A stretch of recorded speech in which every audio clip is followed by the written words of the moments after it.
Good afternoon. This is the matter of People of the State of Michigan versus Ashley Marie Monroe. This is file 24-11728FC, and this is the date and time set for sentencing. Counsel, will you please place your appearances on the record? Good afternoon, Your Honor. Deborah Rousseau Martinez here on behalf of the people of the state of Michigan. Thank you. Thank you, Your Honor. Good afternoon. Attorney Edouard Zanian, on behalf of Ms. Monroe. She's present to my left, as well as co-counsel Cooper Dobies from my office. Thank you. All right, so again, this is the date and time set for sentencing in this matter. I note that back on August 13th, 2025, the defendant, Ms. Monroe, pled no contest to a series of offenses. I'll list them here briefly. They are all listed in the pre-sentence investigation report, but she pled no contest to a count 1, operating while intoxicated, causing serious injury. This has a maximum penalty of 5 years. There's a count 2, operating while intoxicated, causing serious injury. This also has a maximum penalty of 5 years incarceration. Count 3, operating while intoxicated, causing serious injury, also has a maximum penalty of 5 years and was subject to a no contest plea. Count 4, Ms. Monroe pled no contest, and it is operating while intoxicated, causing serious injury, again with a maximum penalty of 5 years incarceration. Count 5, same count, same charge with the same maximum penalty of 5 years incarceration. Count 6, same charge with a maximum penalty of 5 years incarceration. Count 7, same charge with a maximum penalty of 5 years incarceration. Count 8, operating while intoxicated, causing serious injury, same charge with a maximum penalty of 5 years incarceration. That's count 8, and then count 9 is homicide, murder, second degree, which has a maximum penalty of life imprisonment. There was a plea agreement by which the defendant, Ms. Monroe, entered her no contest plea to. That plea agreement is listed in the pre-sentence investigation report, and that report was authored by MDOC Agent Prokaska, dated September 29th, 2025. I will begin with the defense and ask, have you had the opportunity to receive and review the pre-sentence investigation report, and additionally, have you gone over it with your client, Ms. Monroe? Your Honor, we can acknowledge receipt of the pre-sentence investigation report. In addition, my office has had the opportunity to review the report as well as review the report with Ms. Monroe. All right, thank you. Ms. Monroe, I have a question for you, and that is, if you had questions or concerns about the content of the pre-sentence investigation report, were you able to discuss those questions or concerns, if you had any, with your counsel? Yes, Your Honor. Thank you. Turning to the people, Ms. Martinez, have the people had the opportunity to also receive and review that pre-sentence investigation report? We have, Your Honor. Thank you. From the people's standpoint, were there any changes to be made other than the sentencing date, which I will change right now on my copy to 10/15/2025? Were there any other changes that needed to be addressed in the body of the report from the people's standpoint? Your Honor, in consideration of the additional 6 days it's been since the, 8 days it's been since the original sentencing date, the defendant is now entitled to 515 days credit versus 507 days credit. Is there any objection to adding those additional days of credit from the defense? No, Your Honor. All right, thank you. We will add those 8 days and indicate on the report that Ms. Monroe is entitled to 515 days of jail credit. Are there any other changes that need to be made to the body of the report? Your Honor, on CFJ 284, page 8 and 9, it carries over. There is a list at the bottom of that page of the victims, and it includes their date of birth. The people would ask, and it's my understanding defense counsel has no objection to remove their dates of birth from this report due to privacy concerns. Thank you. No objection from the defense? That is correct, Your Honor. All right, thank you. So we would simply remove their dates of birth, all of the other evidence, names, ages, the description of the individual would remain? Yes, Your All Honor. right, thank you. That will be, I will order that the dates of birth be removed from the report. Thank you. Thank you. And also on CFJ 284, page 14, under consecutive sentences, that paragraph states that the prosecuting attorney general, that general needs to be removed. Obviously, we're just the prosecuting attorney. No objection to that from the defense? None, Your Honor. Thank you. We will remove the word general from that statement. There are no other changes to the body of the report from the people. Thank you. From the defense, were there any changes to be made to the body of the report? Yes, Your Honor, point the court's attention to CFJ 284, page 7, the first paragraph under recommendation narrative. It's the second line. The court will note, and it reads that the defendant made a decision to consume alcohol, get behind the wheel of the vehicle, and in turn took the lives of several people. And that should indicate 2 people. I believe that's without objection from the prosecutor. No objection. All right, we will change several to Q. Thank you. Other than that, we find no additions, corrections, or deletions other than those that's been stated on the record. All right, thank you. We will then turn to the sentencing guidelines, and I assume we can address the operating while intoxicated, causing serious injury guidelines. I'm assuming that once we've agreed upon the proper guidelines for that charge, that will apply to all of those counts of that offense, correct? Yes. That's the people's position. Without objection from defense, Your Honor, they're all the same offenses under the PAC code. All right, thank you. So the prior record variable score as to the operating while intoxicated causing serious injury totals 20 points, which gives us a PRV level of C. I note that the 20 points is all accounted for in PRV 7. And then the offense variable score totals 145 points, giving us a level 6. I note that the Department of Corrections scored 25 points for OV3, 10 points for OV4, 25 points for OV9, 25 points for OV12, 25 points for OV13, 10 points for OV17, 15 points for OV18, 10 points for OV19, giving us, as stated, a total OV point score of 145, level 6, and then our guideline minimum range is calculated at 12 to 24 months. From the defense, is there any objection to the scoring or calculation of those guidelines? No, Your Honor. From the prosecution? No, Your Honor. Thank you. Turning to the homicide, murder second degree charge, I note that the PRV scoring remains at 20 points, level C, and the total OV scoring is scored at 275, level 3. And I note that 50 points was scored for OV3, 15 points for OV5, 25 points for OV6, OV9 was scored at 100 points, 25 points was scored for OV12, 25 points for OV13, 10 points for OV17, 15 points for OV18, again giving us a total score of 275, level 3, and the guideline minimum range was 225 to 375 to life. So was there any objection from the defense to that scoring or calculation? No, Your Honor. From the prosecution? No, Your Honor. Thank you. Are we ready to allocute then?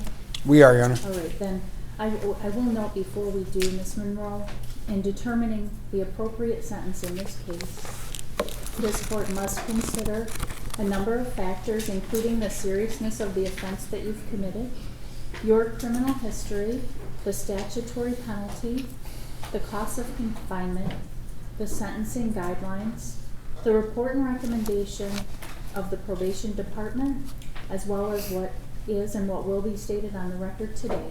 I'm going to give your attorney the opportunity to address the court first on your behalf, Once your attorney has addressed the court on your behalf, you will also have the opportunity to address the court if you wish, followed by the prosecution, and if there are any victims here who have come to address the court, they will be invited to do so as well. So with that said, Mr. Zaney, please proceed. Thank you. Your Honor, I just asked the court to recognize the filing of our sentencing memorandum in this case. Yes, it has been received. Thank you. And I know the court has reviewed that sentencing memorandum, as the court commonly does. And I think what is often the challenge is to find the right words for every situation when presenting a client to the court, and I think we were best able to do that in the sentencing memorandum. I believe the sentencing memorandum, which we're going to ask the court to incorporate into its decision here today by virtue of our position, is one that takes into account all of the sentencing factors that the court should consider. I would remind the court, and I think you noted this was a no contest plea, which, as the court is aware, affects the, there's purposes for that and affects my client's ability to freely speak. And I think, though, we've captured the essence of remorse and recognition of the offense in the sentencing memorandum. At least that was our attempt.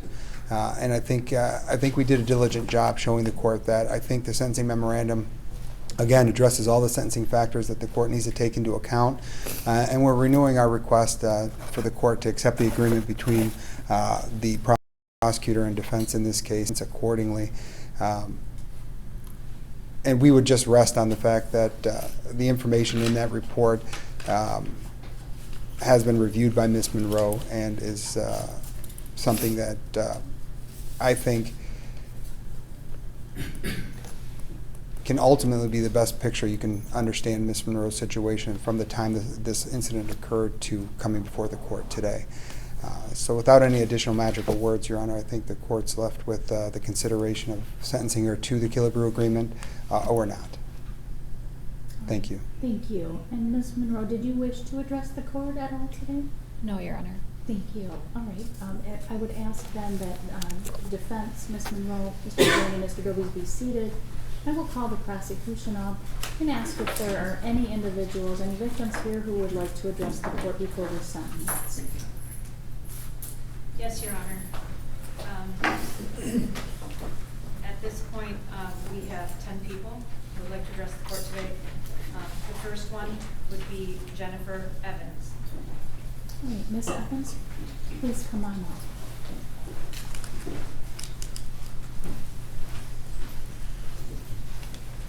And whenever you're ready. My name is Jennifer. I am the mother of Annabelle and Eloise, daughter of Carolyn, aunt to Madeline and Mackenzie, cousin to Jessica, Dan, Aurora, Gabriel, Henry, Ivan, David, Monica, and Daisy, and Jonathan and Erica. Thank you, Your Honor, for the opportunity to speak today. Waukusta, Michigan is a place of magic and childhood wonder, much like that of the Tooth Fairy or the Easter Bunny. A warm nostalgia and safety that can't be captured or recreated in adulthood. Playing glitter fairies at the Waukusta Elementary's Dream Depot. The glow of Christmas lights while decorating Grandma's sugar cookies. Easter eggs filled with coins and chocolates hidden around the yard. Learning to skip rocks on the Looking Glass River and walks to the general store for Laffy Taffy, Tootsie Pops, and much to my mother's dismay, candied cigarettes. 4 generations have loved, learned, and grown here. On May 18th, we continued that tradition with our youngest generation. A walk I've taken more times than I can count, to a park that holds more memories than I can do justice. Our place of magic became a place of chaos, destruction, and death due to Miss Monroe's reckless and selfish choices. Children lost their father, wives lost their husbands, parents lost their sons, and multiple generations lost the life they had known only moments before. The damage was catastrophic, and the reach exponential, impacting family, friends, and the whole community. My first memory following the impact was the desperate need to get to my daughters, Annabelle, aged 6, and Eloise, aged 3. Only that wasn't possible due to the severity of my injuries. I spent a month to the day at Sparrow. I spent an additional 5.5 weeks at Origami's assisted living rehabilitation facility. I was separated from my daughters for nearly 10 weeks. On Friday, May 17th, I was a single mother and first grade teacher, caring for my own daughters and guiding 23 other children each day.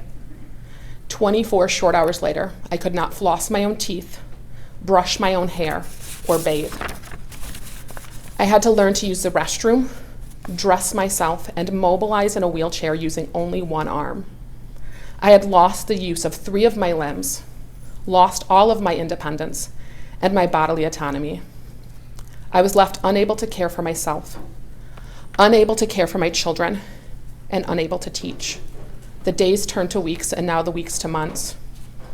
I have not known a single day free of pain since the crash.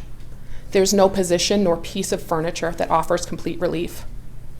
It's difficult to accurately scale the pain you feel when it's all you've known for 515 days. There are mornings when the mere brush of fabric against my skin causes pain. I've become a human barometer, sensing changes in the atmosphere in my joints. I too was served a sentence that day. I became a prisoner first to my hospital bed, then a prisoner to my body, and now a prisoner to pain. Only my sentence was forced upon me by no fault of my own, and it's a sentence I'll carry for life without the possibility of parole in 30 years. I've had 10 surgeries and outpatient procedures as a result of this crash, repairing ligaments, bones, a nerve, and a massive Moral Lavalley lesion. I required speech therapy, vision therapy, and driver's therapy. I still weekly attend EMDR therapy, physical therapy, and occupational therapy. Physical scars are not the only reminders I carry with me of that day. I'm painfully aware of the impact this has had on my own children. They are uncertain and fearful with each new surgery. They require reassurance that I'll only be at origami for a few hours and not have to leave them to live there again. I carry with me the guilt of knowing I could not protect them from you and being unable to hold them when they needed me the most. Haunted by Annabelle's words, "You were just gone, and I was all alone." 6 years old and terrified, before being loaded into the ambulance alone with her 3-year-old sister, helplessly watching as Eloise's dress was cut from her broken and battered little body. My daughters survived the unimaginable, and now had to navigate their injuries, grief, and trauma without me there to tuck them in. Not until July 17th was I able to comb and braid their hair. I missed Annabelle's kindergarten graduation and only concert of the school year. I was not there to hold Eloise when she screamed as they cut the cast from the leg that you broke. As a mother and teacher, quiet can feel foreign. Yet in assisted living, I found myself alone in my bed for quiet for hours on end, with ample time to think. I recall quite vividly an officer coming to Mary Free Bed. He had driven Miss Monroe to the courthouse himself. I asked him if she was sorry. I needed to find the humanity in her. I needed to believe she was not the monster she had become in my mind. I spent a lot of time thinking about her children as well. Much like mine, they were denied the opportunity to be held by their mother. I thought about her parents and her siblings. Their lives rattled, their generations shattered. Sorry. I wish, Miss Monroe, that you had thought about your own family that afternoon, as much as I have thought about them since. Dozens of lives would look very different today if you had. The cowardice of your no contest plea is not lost on me. To be abundantly clear, you are guilty. Not once have your eyes ever met mine. I know your face, and yet you may never know mine, but I hope you remember our voices here today. When you miss your mother and you long for her embrace, I hope you also think of my Aunt Dee, Lucy, and George, who were forced to bury their sons and will always miss the warmth of Dan and John's embrace. When you're feeling down about missing your own children's milestones, I hope you also think of the 4 children who will miss Dan at birthdays, graduations, and every other moment, big and small. When you wake uncomfortable in your prison bed, I hope you also think of the discomfort and pain So many of us carry and will continue to carry throughout our lives. And more than anything, I hope to never think of you again, though I fear that will be hard to do because my body is littered with the scars you forced upon me. Thank you, Ms. Evans. Thank you. Carolyn Pop.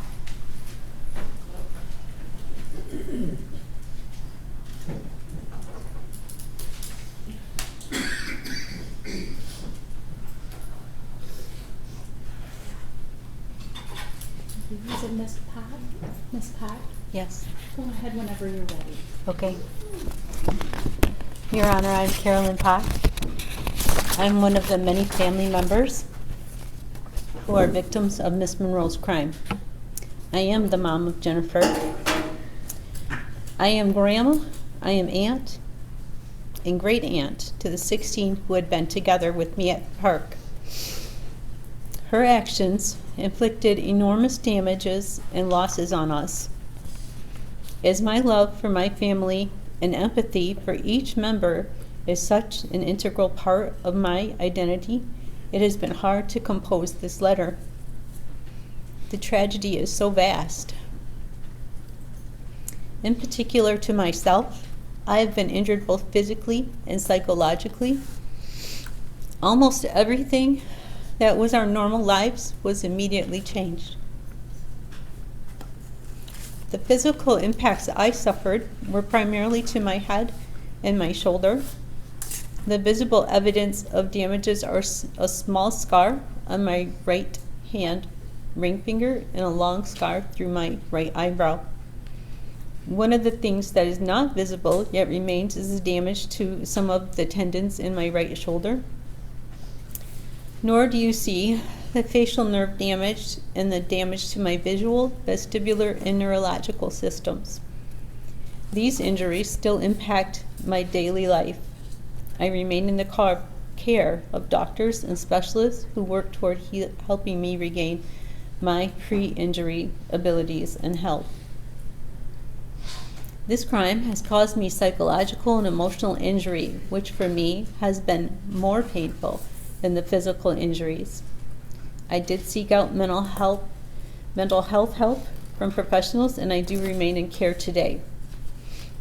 The sadness, confusion, anger, and grief have been huge. How couldn't it be anything but horrible? One moment, I was enjoying time with 16 other family members at a favorite place since my childhood, and within seconds, Miss Monroe's actions caused this mass casualty and the deaths of John and Dan. It is grief of their deaths. It is the trauma of what I did see, hear, and experience on the Hill and the flashbacks of that. Much of that was in my testimony back in December. It is the heartache that she caused to all the children and the adults in our large 4 generations of family. The loss of Dan and John is the hardest part of this tragedy.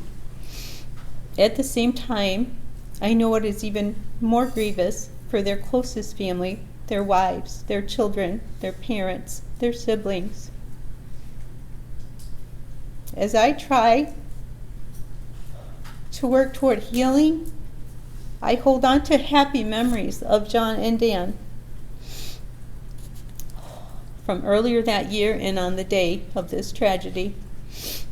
I think of Jonathan's smile and how he reminded me of his dad, my brother Roger, and he reminded me of my dad, his grandpa. I see John and Erica at their wedding reception and the joy for them that was shared by many present just in January of 2024. At our last gathering, I heard him tell my brother how good married life is. I see him joking around to entertain my granddaughter, and she's laughing at him. I will remember his kindness, his caring, his help and love to others. I think of Dan and his love for Jessica and their family. I appreciate his hope in God and new beginnings. I think of his kindness and creativity. I am grateful to have heard Dan and the boys sing and play guitar at a family gathering earlier that spring. On the day of the tragedy, I enjoyed his warm bear hug and the kiss on the cheek as I greeted him. I will forever miss my nephews. Our lives are forever changed. Every day, we live with the losses and the damages of this tragedy. Thank you. Thank you, Ms. Pop. Andrew Seisel, President of IAFF Local 22058. Thank you. 258, sorry. Thank you.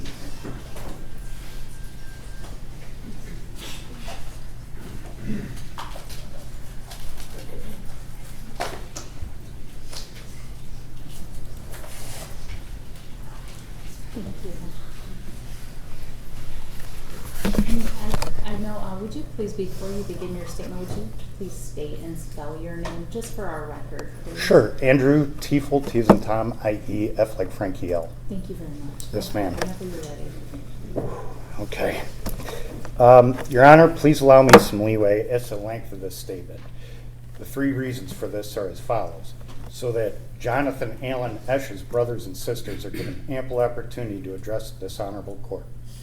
Also, individually, submitting over 100 impact statements would be too overwhelming. However, the impact to our collective group is quite significant, and also to impress upon this court the significance of this murderer's actions. As this court is aware, our brother and his brother-in-law were murdered by the defendant sitting in this courtroom. We refuse to use this murderer's name because once this court gives a sentence, the defendant will have the same significance in our lives as that of its own family. First, we must impress upon this court that it was John's co-workers and brothers of Local 2258 who responded to the murder scene and attended to John's family. His brothers kept their composure, and his brothers kept their composure as John and John's brother-in-law, Dan, lay deceased in their direct line of sight. These men treated and transported a serious injured member of our brother John and Dan's family. From the fire chief to the newest member, this murder impacted our fire department. The fire department was also significantly impacted because we were robbed of John's presence, expertise, and love of patients. John was with us for 3 years and 10 months. During this time, he made his presence known by the lives he saved, fires that he fought, and his unyielding empathy and support for those who suffered from mental health, substance abuse, domestic violence, and the like. John spearheaded on his own, a resource book, which is still being used in the Tri-County area today. It is impossible to comprehend how much positive change John could have made in his career with us. This murderer took away someone who was completely devoted to helping people. The fact is that John would have moved heaven and earth to give this murderer the help it needed. So how does one quantify a person's potential when their hopes and dreams are taken so soon? We don't think it's possible, and trying just doesn't seem the right thing to do. We know in our hearts that John would have impacted hundreds, if not thousands, of people with his love, care, and genuine concern for all people. It is safe to say that his true passion were his wife, family, and helping those who are suffering. Secondly, we must impress upon this court that many brothers and sister firefighters from different departments treated and or transported 12 other critically or severely injured family members. Each and every one of them should be commended for their actions. We must also add that police officers, sheriff deputies, state police officers, emergency medical service providers, emergency medical examiners, fire chiefs, and many more were on scene. They either treated John and Dan's family members or made sure that the scene was processed professionally so that this murderer could be in front of you today. They did this all while John and Dan lay deceased in their direct line of sight.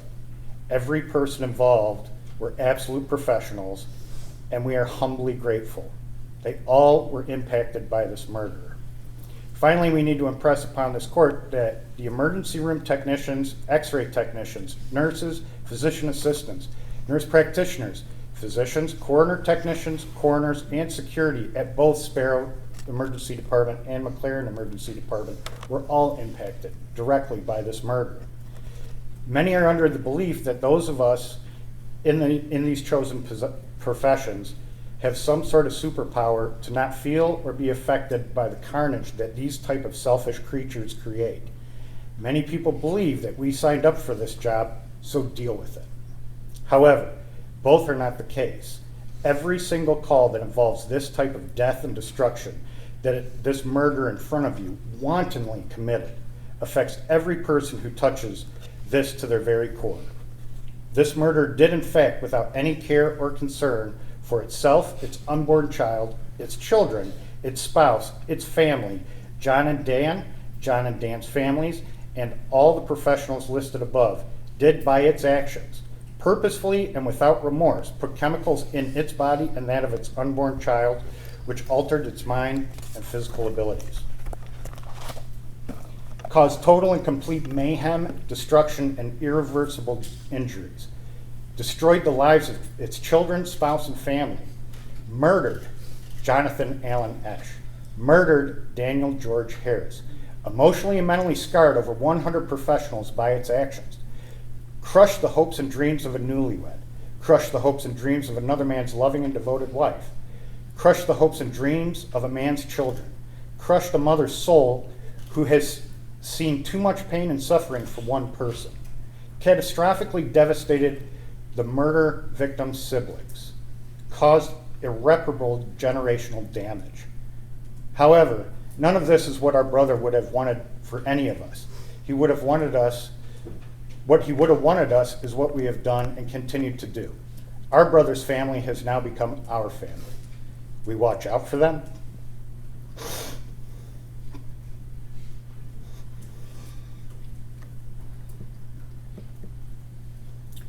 We reach out to them. We share time with them. We will not allow this to dictate our future, nor how we live our lives. We will honor John by continuing to treat patients as though they were our own family. We will never forget his legacy and the example of what a firefighter should be. Most importantly, we will not be victims to this murderer's actions. We will flourish and prosper as we always have under extreme circumstances. So what can I say about John that has not already been said by so many? Although this court deserves to hear what we deeply feel about our brother John, this murderer in front of you does not. So we will be silent on this matter. We will be as silent as this murderer's pleas for help in the darkness of its cell. We will be unyielding in our silence, as the unyielding loneliness that awaits this murderer when it's forgotten by its children, spouse, family, and friends. Our silence will be as eternal as the self-hate and self-loathing that this murderer is and will experience. Finally, our silence on this matter will be as crushing as the seconds, minutes, hours, days, weeks, years, decades, missed birthdays, missed anniversaries, missed funerals, missed weddings, missed births of grandchildren, missed intimate moments, missed hugs, missed touches, missed first words, missed first steps, missed proms, missed homecomings, and missed opportunities for forgiveness. We also would like to extend our eternal thanks and gratitude to our fire chief, Todd Allen Hendy, our fellow union brothers and sisters, the Esch, Glatz, and Harris families. In your own grief, you wrapped your protective arms around our local, and this has continued ever since. We are closer than ever, and nothing will break these bonds that we have formed. Finally, I was asked to share this with you. See, last night I asked one of my brothers if the statement was a little bit too much. And he said, "Is that a joke? She willfully got behind a wheel and murdered 2 people and left the scene hoping not to get found and not take responsibility. She ruined generations of beautiful people who lost what John would have given them. This, can't say it, tore a family and a fire department apart and deserves to rot." Your Honor, we thank you for your time and we appreciate this opportunity to be heard. Thank you, Captain Tufel. Thank you. Erica Glatz. Right. Thank you. Ms. That's whenever you're ready.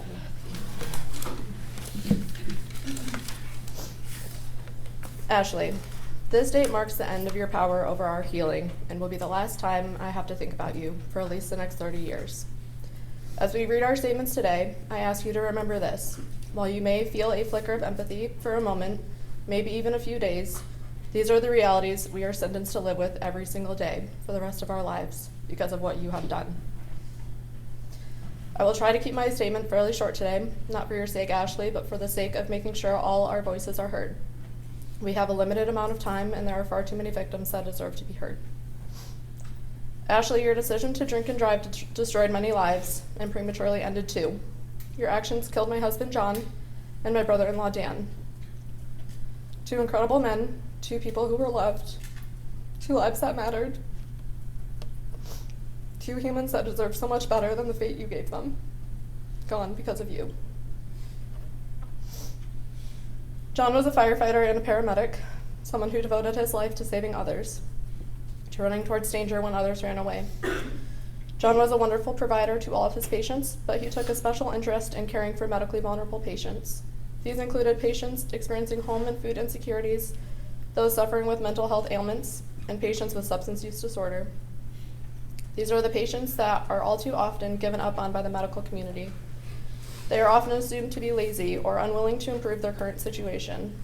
Almost after every shift, John would come home and tell me about a conversation he had with one of these patients. Not a medical conversation, but a human conversation. He knew that taking the extra time to ensure these patients felt seen and valued would improve their trust in the medical system and hopefully support them towards healing. There was one patient in particular that was well known to the department. He suffered from home insecurity and substance abuse. Every time John was on a call involving this patient, he would sit and talk with him about life. He didn't interrogate him on why he relapsed or scold him on not complying with treatment plans. Eventually, it was John who convinced him to check into rehab after decades of substance use. He saw patients as people and believed that everyone deserved to be treated with respect and dignity. And yet, just months later, it was a drunk driver who took everything from him. It was a drunk driver who drove away, leaving him lifeless on the side of the road. Where was the respect and dignity that John deserved?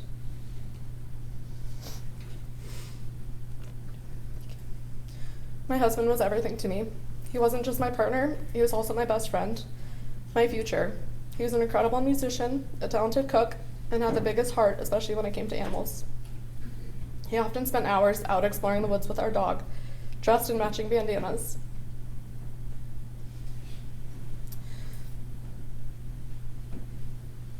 They would overturn rocks and stumps, looking for mushrooms and cool bugs. Our dog absolutely adored John. They were each other's best friends. After John's passing, our dog would still run to the window at the sound of the garage door, tail wagging, waiting for his dad to come home so they could go on one more adventure. Because of you, Ashley, he never did. Working in the medical field myself, I know good people can make horrible mistakes. I can understand and empathize with someone who has made a mistake. But Ashley, this was not a mistake. This was a series of selfish, deliberate choices.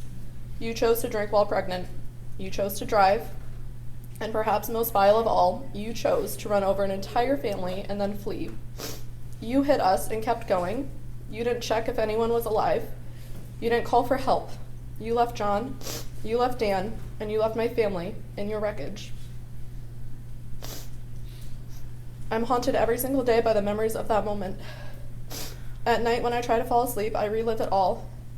The screams of children, their pleading voices asking me to tell them it wasn't real. I see my sister-in-law with terror in her eyes trying to perform CPR despite her own injuries. I feel my throat getting dry from screaming John's name. Again and again, hoping that if I screamed loud enough, he might wake up, but he never did. The days are no easier. I live with daily flashbacks. I feel the broken pieces of my leg grinding together, just like they did when I used my arm as a splint that day. Sometimes I think I see John in a crowd, and then just as quickly, I see his face lying lifeless in the morgue. This is the reality you've created for me. These are just a few of the haunting memories I'm left to carry, but you, Ashley, don't have to. You had the privilege of driving away. We didn't. No amount of alcohol can justify abandoning people you just mutilated or murdered. This was not intoxication, this was inhumanity. As for your consequences, your prison sentence is merciful compared to the lifetime of suffering you forced upon all of us. You may eventually walk free. We, however, will never be free from what you've done. Our loss will span decades, lifetimes, and generations. Ashley, you made me a 28-year-old widow. In a bed John and I once shared, I wake up alone. In a home once filled with his laughter, I come home to silence. I live with the memories of the life we once had, and the now empty space where it used to be. We had dreams of starting a family. John wanted nothing more in this life than to become a father. He talked often about adventures he would take our future kids on, and we would both nervously laugh, knowing they would likely have his dangerous combination of intelligence, energy, and curiosity. Ashley, not only did you take this dream away from John, but you took away my chance to watch him become the father he deserved to be. Even after your selfish decisions to intentionally endanger your own child, you still got the chance to bring life into this world. John will never get that, and he deserves so much better than the fate you dealt him. I'm not here to seek vengeance, but I am here to hold you accountable.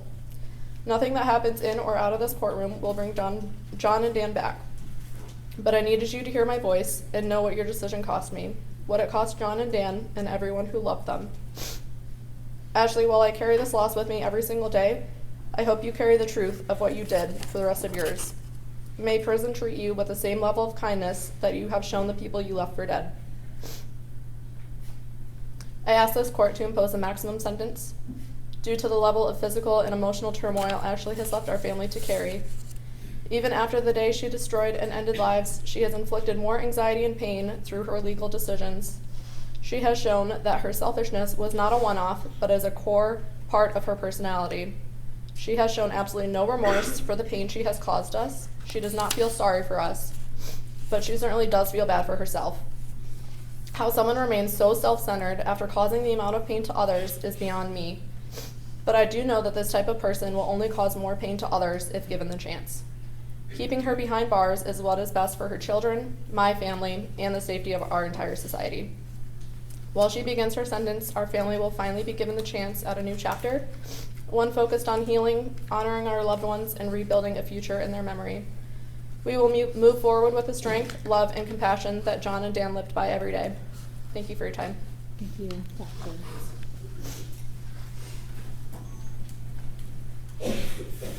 Dee Esch, who's the mother of multiple victims.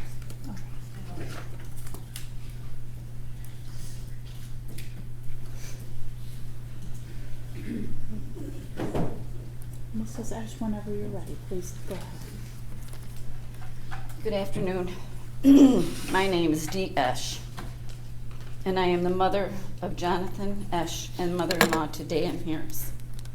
Mother to Jessica Harris, grandmother to Aurora, Gabe, Henry, and Ivan. Mother to David Esch, mother-in-law to Monica Fabrice, and grandmother to Daisy Esch. And I am also the mother-in-law to Erica Glatz. I am also a sister-in-law, an aunt, a great-aunt to others that were involved in this crash, the crash that caused the deaths of John and Dan.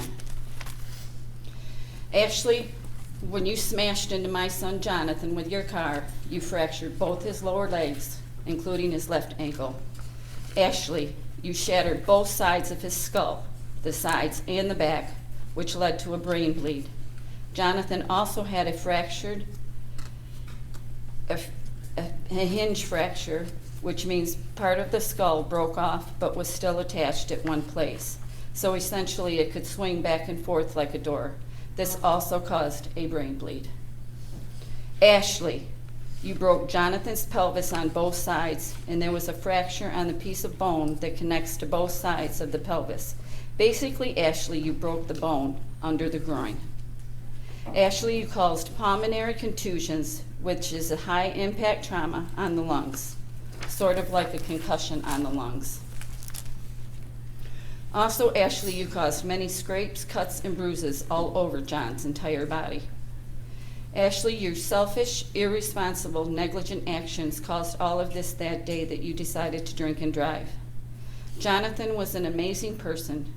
He loves his family, he loved his friends deeply, and he also loved animals. Jonathan was kind, funny, cared for others. He decided to become a firefighter paramedic when his father passed away because he wanted to help people the way we were helped the day his father died. Jonathan was only 30 years old when you killed him, Ashley. Oh, not killed him, you murdered him. Let's get that straight. He had only been married to his wife Erica for 5 months. They planned on having children. Ashley, because of you, I don't get those grandchildren. Because of you, Ashley, I don't get any more Christmases, Thanksgivings, birthdays, no more holidays, period. I miss Jonathan's smile. I miss Jonathan's laugh. I miss his hugs. I miss him stopping over for a hug. I miss the sound of his voice just saying, "Hi, Mama," and "I love you, Mama." Because of you, Ashley, I will never hear "it's a boy" or "it's a girl, Mama." Ashley, because of you, all I can do is dream about Jonathan. And in those dreams, all I can do is try and hug him, and every time he turns and disappears. Ashley Monroe, you are a murderer. You murdered my son Jonathan by your willful disregard for human life. You knew it could happen when you drove drunk, but you didn't care. You didn't even care about the life you grew inside you. You drank alcohol, put the keys in your car, and drove until you were stopped. But only after you irrevocably changed my family's life forever.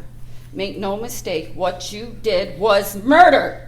You are a murderer. One day you will walk out of prison. My sentence only ends when I meet my son in heaven. Now I'd like to talk about Daniel Harris. When you murdered Daniel Harris, you murdered the father, a son to a father. You murdered a wife's husband. You murdered the kid's pops. You murdered a son-in-law to a mother-in-law. You murdered a brother's brother. You murdered a brother-in-law. You murdered an uncle to nieces and nephews. You murdered a nephew to aunts and uncles. You murdered a cousin of cousins, and you murdered a friend of many friends. Sorry, I forgot one thing that I need to add. When you murdered Jonathan, you murdered a mother's husband. You murdered a wife's husband. You murdered a son-in-law to a father and a mother. You murdered a sister's brother. You murdered a brother's brother. You murdered a brother-in-law's brother. You murdered an uncle to aunts and nieces, or nieces and nephews. You murdered a grandmother's grandson. You murdered a nephew to aunts and uncles. You murdered a cousin of cousins, and you murdered a friend of many friends. When you smashed your car into Dan, you fractured the bone in his lower right leg. Ashley, you broke.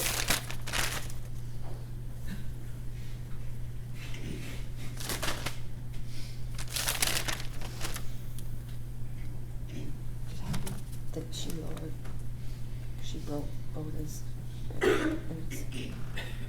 Did I read that?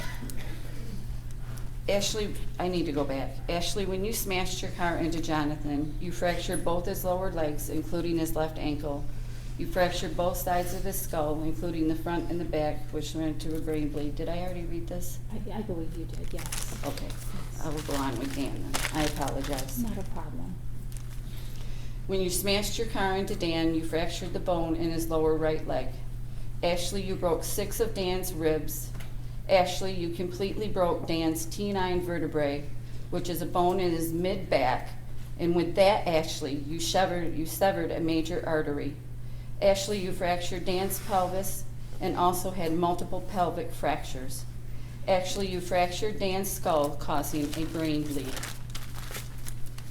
Ashley, you hit Dan so hard that you separated the base of his skull from the top of his spine, which caused his brainstem to rupture. Ashley, you also caused pulmonary contusions. His lungs were bleeding. Dan also had bleeding in his chest cavity.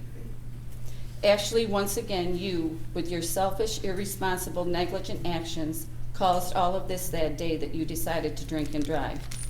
Dan Harris was a warm, loving, caring, funny person. Dan was an excellent husband and friend to my daughter Jessica, and an excellent pops to his children, Aurora, Gabe, Henry, and Ivan, and an amazing son-in-law to me. Dan was only 42 years old when you murdered him. Dan was an extremely likable person you could talk to about anything. He was always there to listen, never too busy to lend a hand, and always ready with a great hug. Dan was a talented artist, both with a pen and a guitar. Dan and Jessica were looking forward to life in their new home. Dan ran his own graphic design business, and Jessica was a stay-at-home mom who homeschooled her kids. Once again, because of you, Ashley, we don't get any more Christmases, Thanksgivings, birthdays, any type of holiday or celebration with Dan ever again. I will miss his laughter, his smile, his playing the guitar, and going to listening to him sing karaoke, and I miss his hugs. Ashley Monroe, on May 18, 2024, you murdered Dan Harris. Once again, you drank alcohol, put the keys in the car, and started it, and drove drunk. Make no mistake, again, this was murder. You are a murderer. Now I'd like to talk about my daughter, Jessica Harris. When I first saw Jessica, she was being brought up over the guardrail on a gurney, covered in blood from head to toe. She ended up on life support for 3 days. It was at least 1 month before Jessica came home the first time.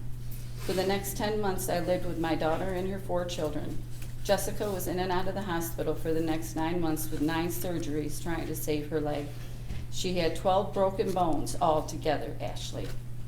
Finally, in February of 2025, they had to amputate her leg from the mid-knee down.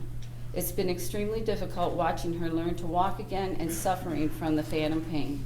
But she is a strong, independent woman, and she will persevere. Ashley, you also injured my grandchildren. Aurora, 16, had 8 stitches in her upper thigh and a severe concussion. Henry, 7 years old, had a concussion.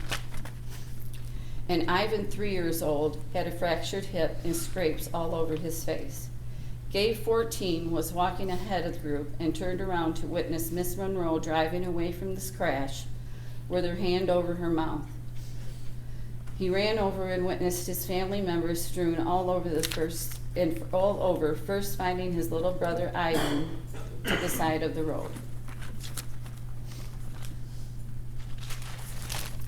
This has also impacted my son David Esch and his wife Monica and their daughter Daisy. Physically, David broke a rib and Monica hurt her tailbone and her nose. Luckily, Daisy only had a few scrapes and bruises. Mentally, David now suffers from PTSD, nightmares, and survivor's guilt. Monica suffers from nightmares, and Daisy also suffers from nightmares. David, Monica, and Daisy were on their way to moving to Germany, and that had to be put on hold for a while we had the funerals for Jonathan and Dan. What should have been an exciting time began with, and still is, filled with anxiety, nightmares, and misplaced guilt. This is just some of what we have been through, and we have a lot more ahead of us. We will continue to mourn the deaths of Jonathan and Dan for the rest of our lives. This is only one story of one family of many families that Ashley Monroe has impacted through her selfish, irresponsible, and negligent actions. There is the Pock family, the Evans family, the Olmsted family, the Hanlon family, the Esch family, and the Glatz family. Ashley, your sentence could end in 30 years. We, on the other hand, have a life sentence. Thank you, Mrs. Ash. Your Honor, the next statement will be over Zoom. Monica Babis.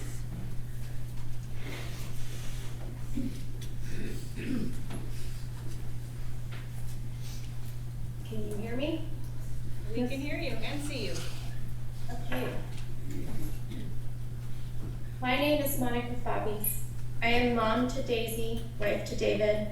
I'm a proud military veteran with a long career in national security. My mission in life has always been to protect those around me and to serve my community. 2 concepts that are clearly lost on Miss Monroe. I am one of Miss Monroe's victims.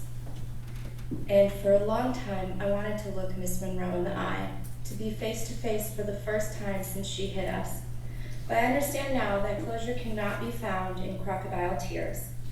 Still, I am here to explain some of the damage she has inflicted in hopes of eliciting any morsel of remorse.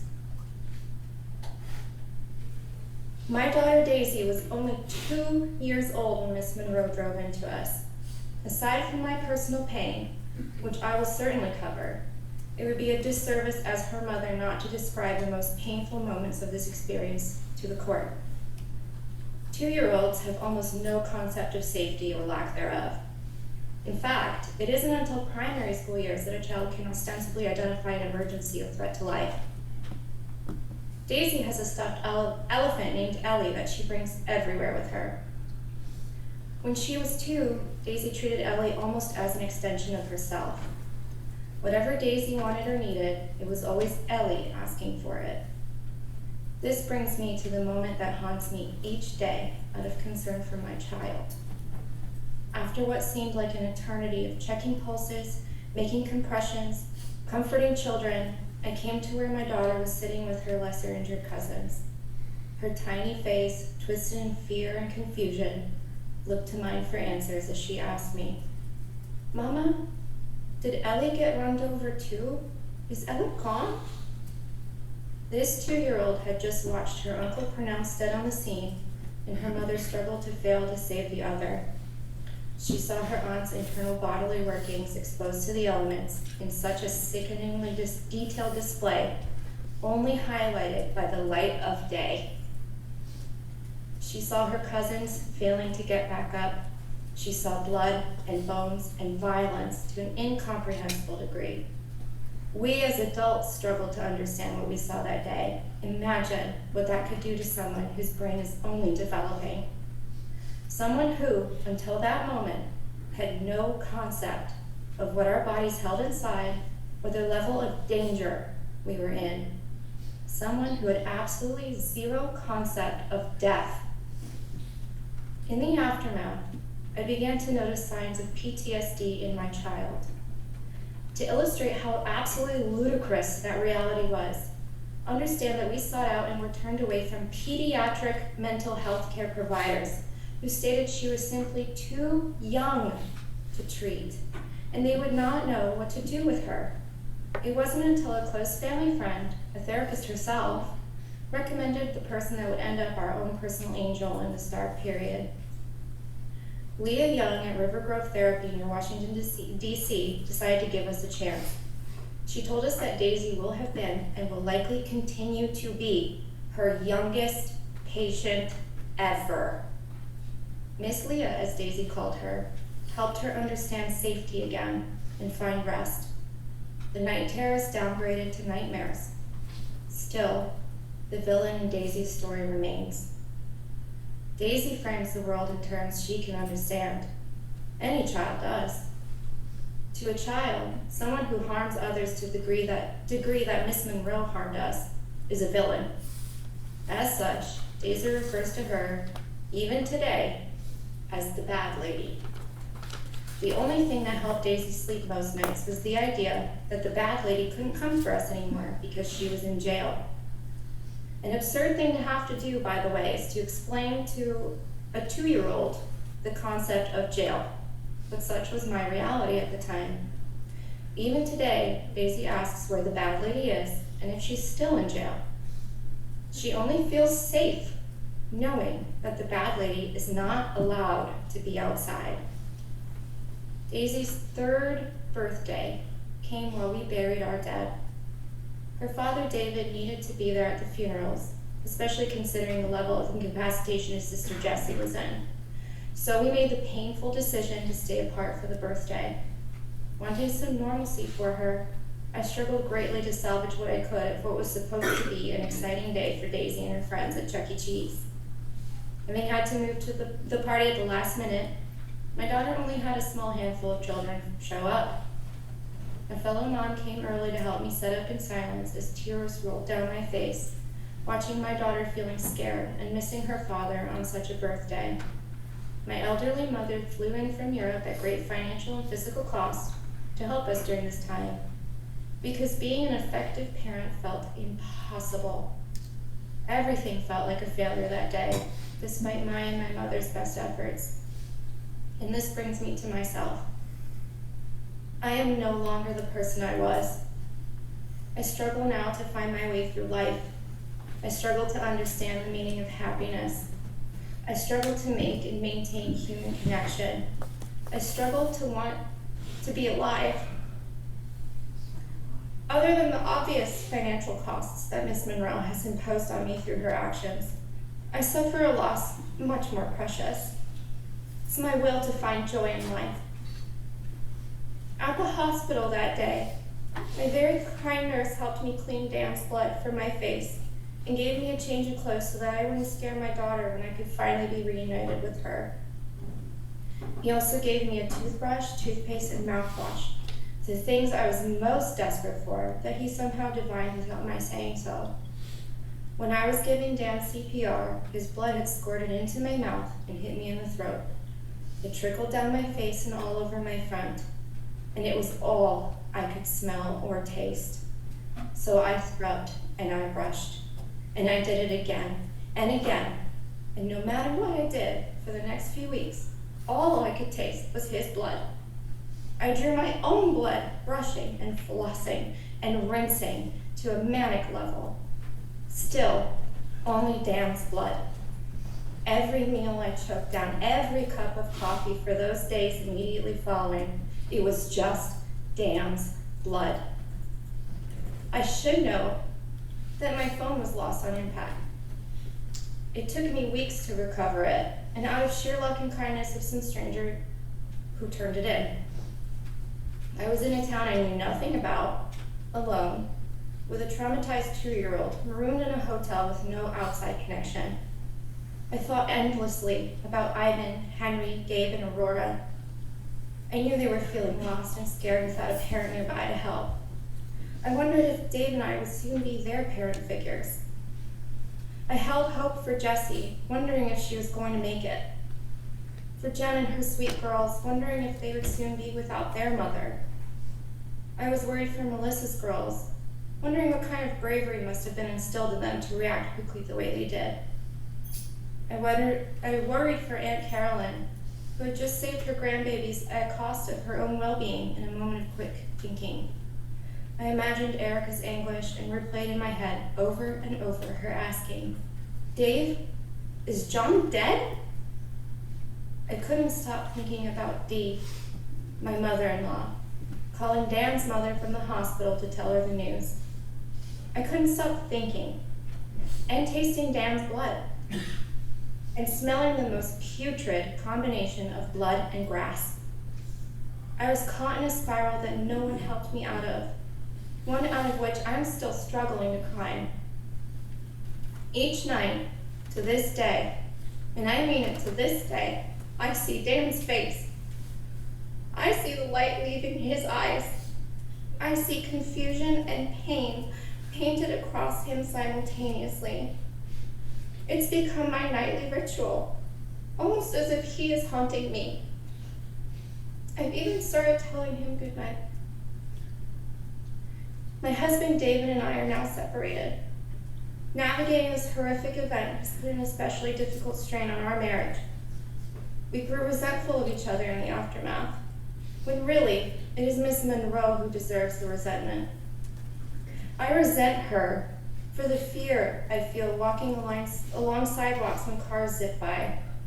I resent her for the anxiety I have sending my daughter to school, where I might not be able to save her if a car veers into her without warning.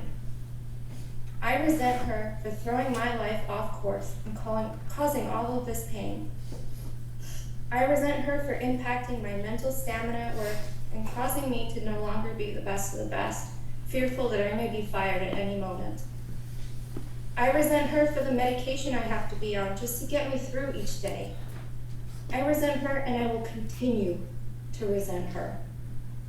The truth is, a person who gets behind the wheel drunk is not made overnight.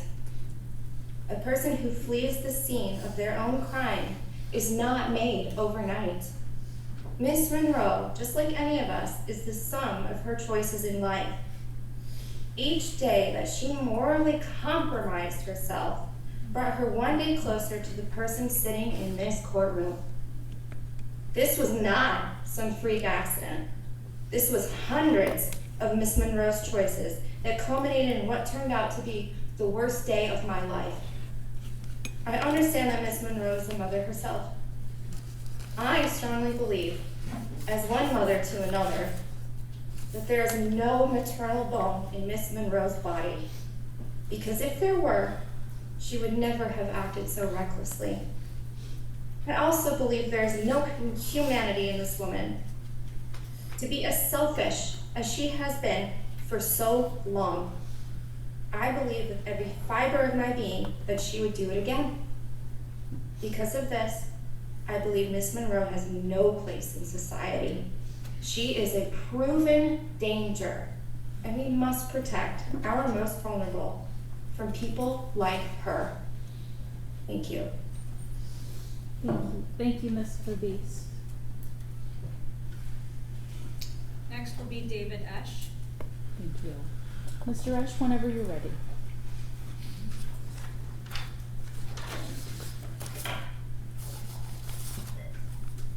Good afternoon, everyone. Hello, Judge Barkman. My name is David Esch. I am a dad, a husband, a brother, a son, a cousin, a nephew, and an uncle to an amazing extended family, many of whom are in the courtroom today, and some of whom are no longer with us. Ask anyone who knows them and they'll tell you that the extended Esch family is full of some of the most thoughtful and kind people you've ever met. I don't exactly feel like I fit that mold anymore, but someone needs to be the jerk in the room for them sometimes. Many of my extended family members and I were struck by Ashley Monroe while leaving the park in May of last year.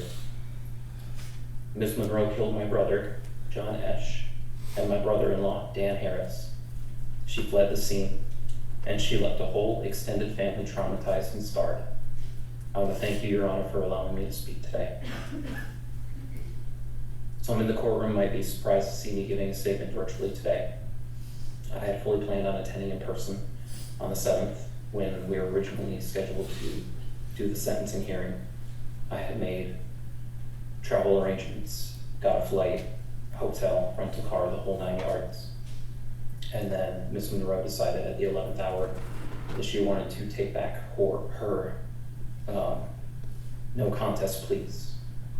And as a result, I am no longer able to accommodate being in Michigan right now for this hearing.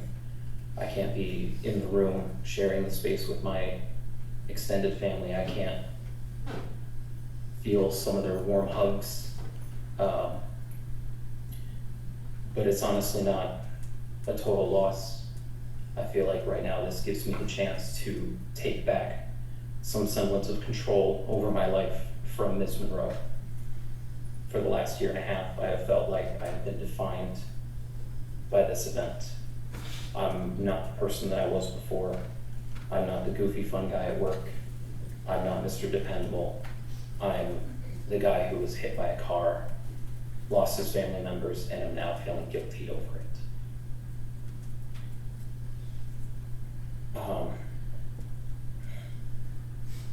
So starting today, I'm going to do my best to no longer be defined by this event.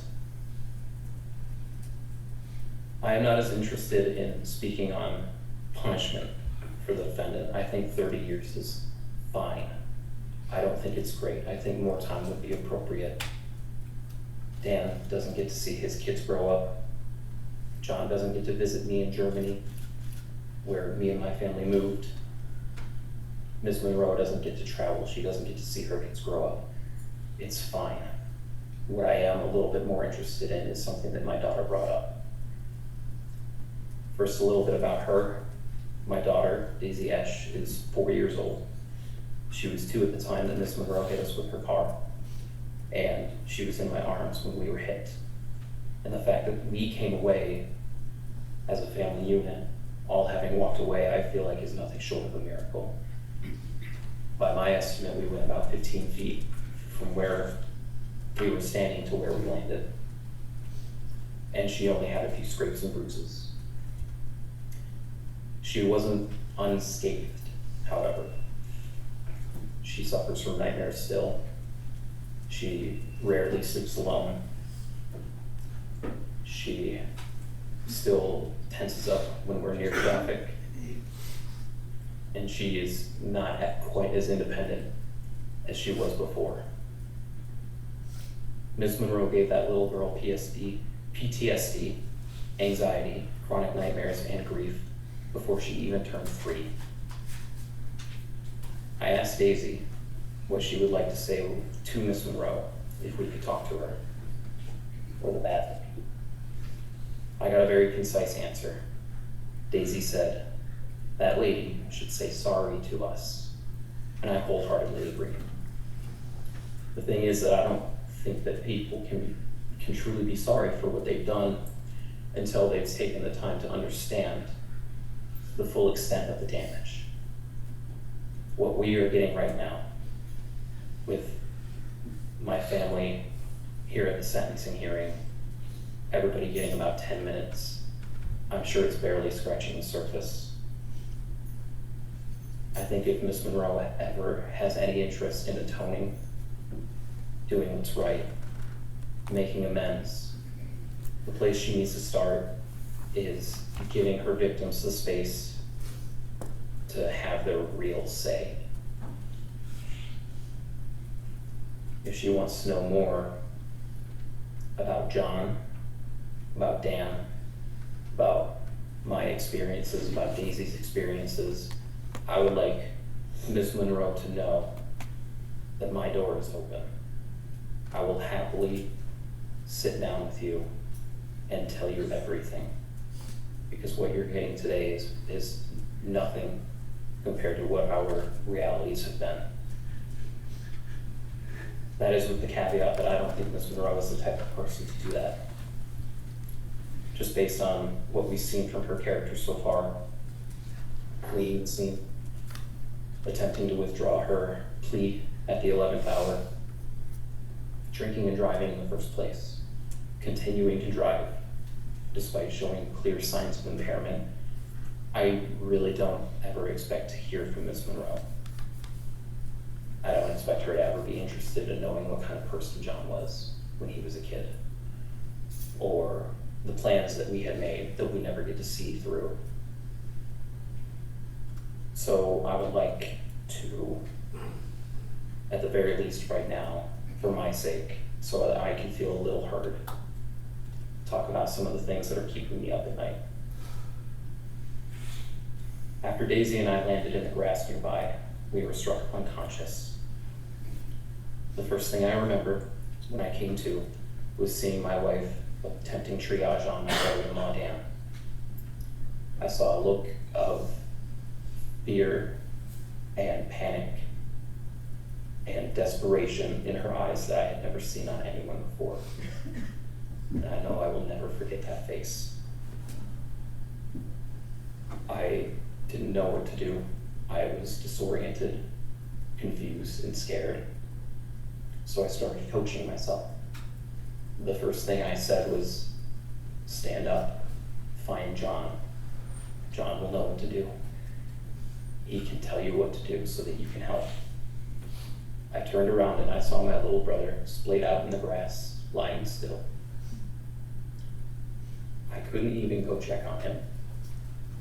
I assumed he was dead, but I couldn't bring myself to check. At this time, I still had Daisy in my arms. She was in my arms when we were hit. She was in my arms at this time, and she would still be in my arms for the next 5 or 6 hours.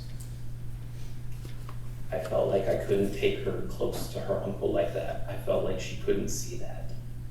I had to protect her from it. Something just told me I had to, but I wanted to check on John. It killed me for months to feel like I didn't do everything that I could to help him that day. My sister Jessie was laying in the grass nearby. She had a gaping wound and her head was already swelling. I had no idea if she was alive or dead, and again, I couldn't bring myself to do anything to check on her.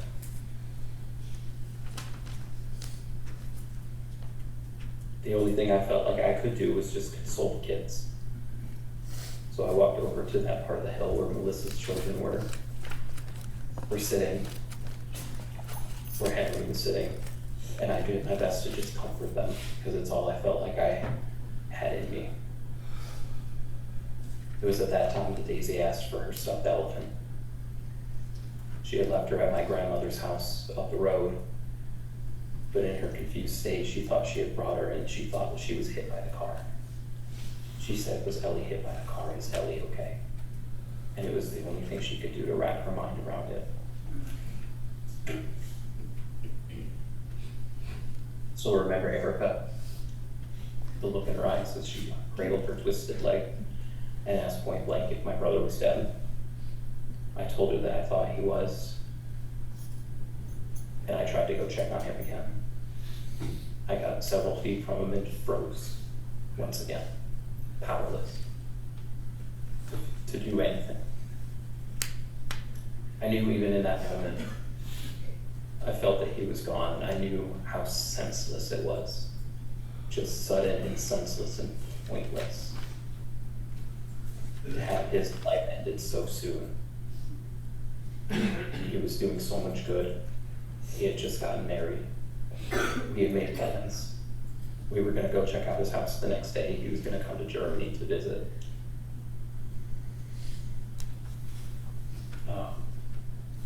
After that, we loaded up into ambulances.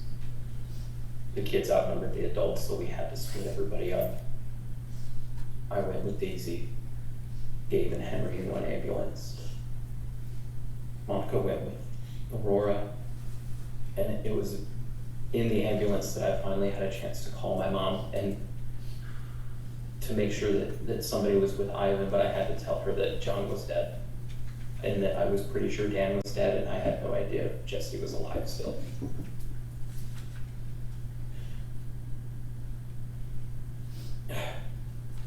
We found out later that night that Jesse was in critical condition, and Monica and I talked right then and there about what we were going to do. We had agreed that we were going to quit our jobs and move to Michigan and do everything we could to be there for those kids. And that's a conversation I never thought I could have. Nobody should ever have to have. After getting discharged very early the next morning, I didn't sleep. Every time I closed my eyes, I felt the impact of the car. I heard Monica's yelp. I felt the vibrations in my entire body, and I heard the sound. I heard the scream. I saw Dan as he was beginning to pass.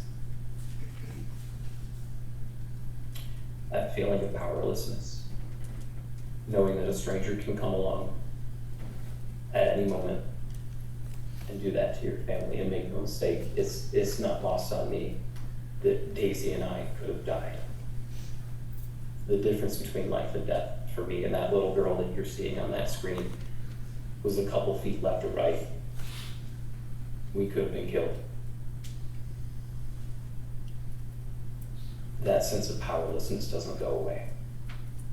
That feeling of frustration that you can't protect your kids doesn't leave.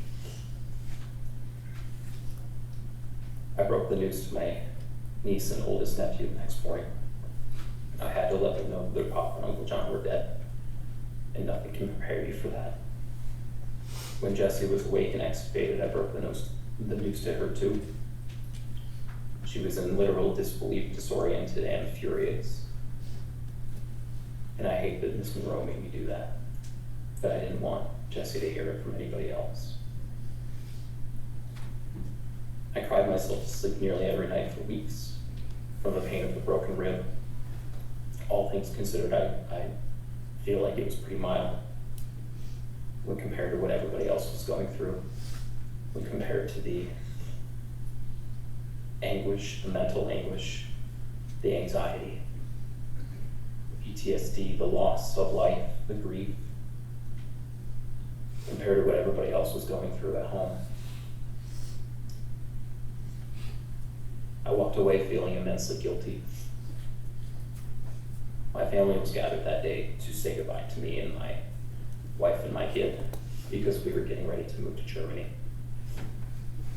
I know it doesn't make sense for me to feel responsible for what happened, but I think it's just the reality of this experience. They were there because of me. Everybody is still at home suffering because of what happened, and I can't be there to be with them. And that's not fair. That day was supposed to be something beautiful. I saw my daughter playing with aunts and uncles that I played with when I was her age, in the same yard I played with, at the same park I played in. And it was ruined, and it became the worst day of our lives. Daisy still carries the trauma with her. She still barely sleeps alone. She knows more about death than most kids her age.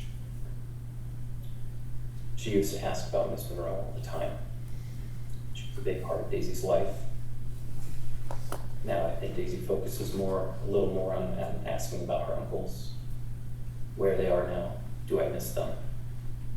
She asks about her Aunt Jessie and her cousins and if they're doing okay. She's curious about what happened, but Miss Monroe is becoming less and less part of the conversation, which is how it should be.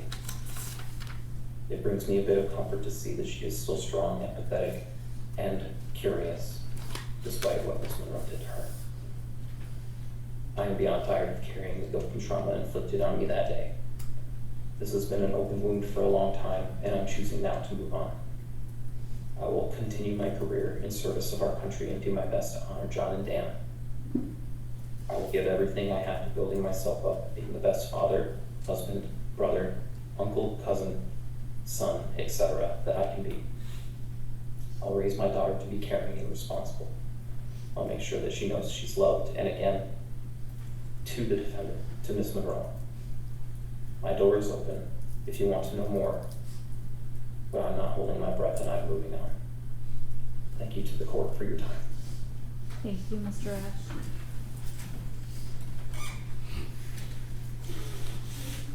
Your Honor, next we have Lucy Harris, mother of Dan Harris.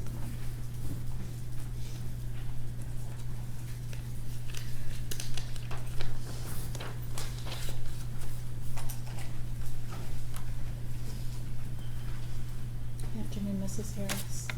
Your Honor, Judge Barkman. First, before I speak, I'd like to thank the court, Deb and Tony, the prosecutor's office, all the Clinton County Police Force here in the court, and the responders, also the emergency crews who took our families to the hospital, people who stopped to help. Words cannot express what everyone did. What a kindness in spite of the tragedy. Thank you, everybody. I am Lucy Harris, mother of Daniel Harris, who was killed on May 18th, 2024. The call I received that Dan is dead still echoes in my head. How can my Danny, my third son, my baby boy, be gone, leaving a hole in my heart and the hearts of George, Danny's pop, and his brothers, Ash and Andy, and all our family. Danny died, his wife Jessica critically injured, injuries that required her leg to be amputated. 3 of their 4 children, my grandchildren, injured and hospitalized. Jessica's brother John died. John's wife Erica injured. Jessica's brother David and wife Monica, daughter Daisy, all injured. And many of Jessica's Ash family members. Seeing and finding out how many injuries in the family was heartbreaking. From a day of fun and happiness for them to tragedy and misery because of the senseless act of a person who chose to drink and drive. What goes on here today will never bring our Danny back, or John. I am blessed to have the love and support of my husband George, my sons Ash and Andy, and their wives and children.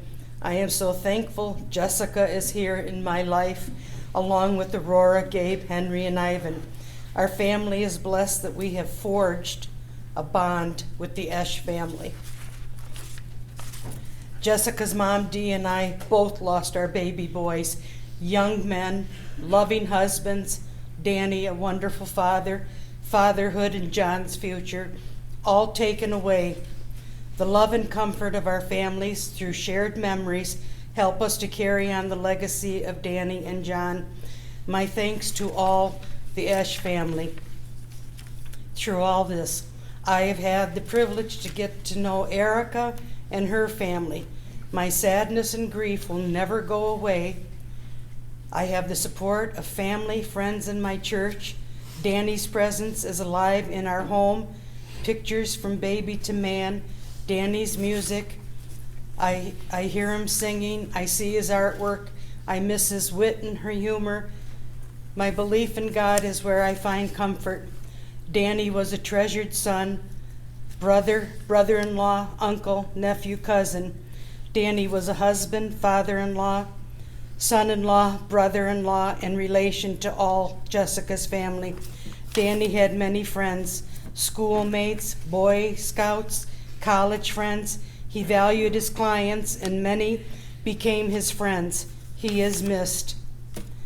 And finally, I did not see my son close his eyes or hear his last faint sigh.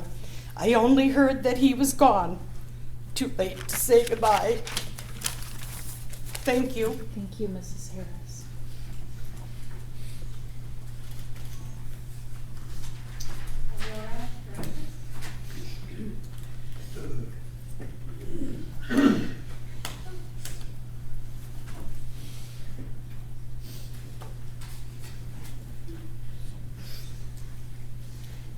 Aurora, whenever you're ready. Good afternoon, Judge Barkman. My name is Aurora Harris. I am 17 years old, and I was 16 when we were hit. I was Dan Harris's daughter. I called him Pop. I was also John Esch's niece. He was my uncle on my mom's side. And I was one of the people hit by Miss Monroe. I have pretty vivid memories of the day we were hit. I remember walking to the park with my family and standing next to my younger cousins on the side of the road, a trait I picked up from my pop. He'd always walk on the side of the sidewalk closest to the road in order to protect me or my brothers or mom from any incoming cars that might have hit us. I remember playing at the park with my cousins and having this realization that I was the cool older cousin I always looked up to when I was their ages. I remember pushing my little cousins on the swings and laughing. I remember walking up the hill towards the road right beside my mom and pop. The last memory I have that day before blacking out was one of my cousins, Daisy Esch, being called her first, middle, and last name by my uncle David Esch, and laughing. The next thing I knew, I was on the ground on my back. I remember hearing my Aunt Monica telling me not to move, though I was still pretty out of it. I remember everything hurting. I even remember the feel of the grass against my injuries. One of my first thoughts when I heard the words "we'd been hit" was, did we get hit by a bomb? Because I'd somehow ended up flat at my back at the bottom of the hill. I remember being loaded into the ambulance where I was in and out of consciousness. I remember my clothes being cut off and being put in a hospital gown, after which I started to really become aware of the situation and realized that it wasn't a dream, that it was real. I sustained several injuries from being hit. My knee was injured to the point of needing several months of physical therapy in order to walk without a walker. I sustained a severe concussion that had me throwing up for the first week after being hit and left me unable to look at screens or light without having severe migraines, had road rash covering the entirety of the front of my left arm, and somehow ended up with a gash on my upper right thigh that left me with a nasty scar that is around 4 to 6 inches long and required stitches in order to heal. When we were hit and my pop and uncle were killed, I lost a lot. I lost the only real father figure I'd had in my life when my pop died. He was my dad, even if we weren't related by blood. He was there despite our differences, despite my flaws, and despite the chaos that came with our family. He stayed when my biological father threatened him. He stayed through my being manipulated by my biological father, and he stayed through every mental breakdown I had as a result. He never blamed me for what I was manipulated to say or do by my biological father. And when I finally came forth with some of what I'd went through at my biological father's hands, that was one of the few times I'd ever seen Pop cry. He was always strong, but hearing that I was abused, both physically and sexually, on top of the mental abuse, I think that broke something in him. But he was there for me. He never called me impure or anything. He was never disgusted by me. He loved me despite my flaws and emotional baggage. On that note, there were a lot of things I wanted my pop to be able to see and do with me. If and when I were to ever get married, I wanted him to walk me down the aisle. I wanted him to be there at my high school graduation, right at the front where he could see me. I wanted him to see me go through college and law school to become a lawyer, and if I ever had kids, I wanted to see him be the best grandpa to them. Because I know he would have been amazing. But I'll never get any of that. I can never be walked down the aisle by my dad. I can never see him at my graduation. I can never tell him how he helped me to push myself to become an incredible person, and I'll never get to see him become a grandpa. This was stolen from me. All because Miss Monroe couldn't call an Uber or have her friend drive her home. Our home feels empty without my pop. Even if he spent a good chunk of the day working in his office, I could still hear him, be it through the clacking of his keyboard, the clicking of his mouse, or the sound of him strumming his guitar. Sometimes he'd get one of the guitars out and play songs, and sometimes I'd join in and sing. One of my favorite memories with him is a few years back when it was just me, him, and my baby brother Ivan at home, and he brought his guitar out and played some songs where I looked over his shoulder at the lyrics and sang along. I miss having moments like that with him. I miss being able to knock on his office door and show him some drawing I'd done or a new character I created and tell him about their backstory. Sometimes we'd sit at the table and draw together or in the quiet or with some music playing. I miss his stupid dad jokes and dry, sarcastic sense of humor, which I definitely inherited from him. Pop's not the only one I miss, though. I miss my Uncle John a lot, just as much as my pop. My Uncle John was an incredible guy all around, and I had a special bond with him. I could talk with him about anything I wanted, free of judgment. I could have my mom call him, and assuming he wasn't in the middle of something, I could just vent to him. My brother Gabriel and I were actually going to go to his house for a weekend over the summer. We also had a lot of similar interests. I loved being able to talk with him about Pokemon or The Legend of Zelda or whatever anime I was into. In fact, the last gift my Uncle John ever gave me was a charm bracelet with Pokemon on it, another being his copy of an older Pokemon game. I can talk with other people about Pokemon, and I can talk with other people about anime, but it just isn't the same. He was something special to me. He was kind of my backup dad. If anything were to have happened to Pop, I would have turned to him for advice and guidance and support. But he was killed too. He was stolen from us. Due to the combined trauma of being hit by a car and losing my dad and uncle, I have developed severe depression and anxiety that has impacted my day-to-day life. I barely draw once or twice a month, if at all, compared to my weekly, at the very least, drawing before. I hardly read at all now, even with an entire shelf of books that I love. I can't listen to certain songs that remind me of my pop or Uncle John without crying. I can't watch certain anime without breaking down due to the fact that I used to talk with my Uncle John about them. Because, beyond my loss of interest, my anxiety is taking control of me. I constantly second-guess my choices even when playing video games. I worry about the safety of my mom and brothers when they leave the house. Even if they're even a few minutes late to come home, I start to panic and think that they might have gotten in a car crash or something. I even worry about my own safety when in a car with people I trust. I could hardly look at a car without panicking for the first little while after being hit, which was difficult given that I had to be driven to physical therapy 2 or 3 times a week. I remember when my mom was in the hospital, and then when she came home, and when she went back to the hospital, and came home again, and then went back. This was one of the most stressful periods of time for me. I didn't know if my mom was going to be okay or if she was going to have to lose her leg or what. All I knew was that my mom had a bone infection that could have taken her life at any moment. My grandma had to move in with us to take care of us, and she has 2 dogs that she had to leave home alone for the majority of the day because of it. It was chaos, and I do not miss that point in time whatsoever. I don't miss worrying about whether my mom was going to lose her leg or even her life. I don't miss having no actual stability, and I certainly don't miss having to try and play mom to my little brothers in her absence. In short, I miss my pop, I miss my Uncle John, and I miss my old life. I wish Miss Monroe had just called an Uber or a friend or her boyfriend to drive her home instead of choosing to drive while drunk. Thank you. Thank you. Next, we have Jessica Harris.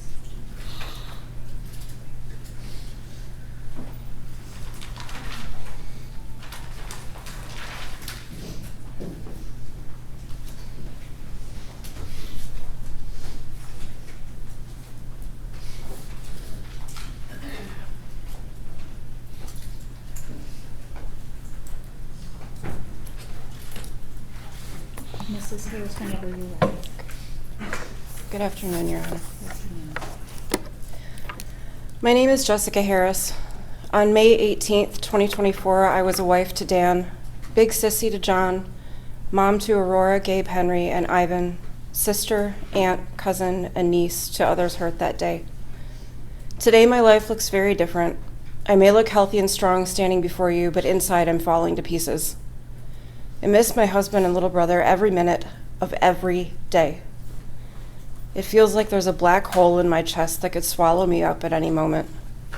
And I haven't even really started the grief process. In fact, writing my victim statement and preparing to read it has been exceptionally difficult. It's almost impossible to put into words the amount of pain that one person's choice has caused. Fortunately, I kept a journal, and I'd like to read some of the pieces of those entries.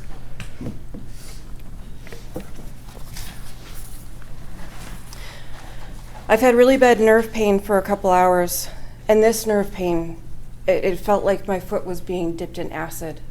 It was unbearable.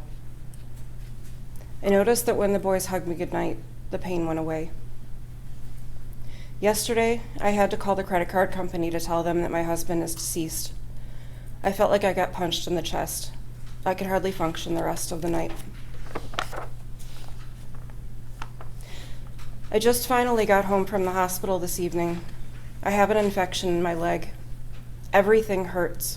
My whole body hurts. I just want Dan here. I'm so tired of nurses and doctors. I want Dan, but I can't have him ever again. Dan was the completion of me. I have to go through the rest of this life as half a person. So this next entry was Henry's 8th birthday. Henry couldn't sleep. He's been crying. He misses his papa. He said, right now, I want to throw something worse than rotten tomatoes at the lady who hit us. I tell him right now she's in jail, and hopefully that's where she'll be for the rest of her life. And he said, I don't think that'll be enough.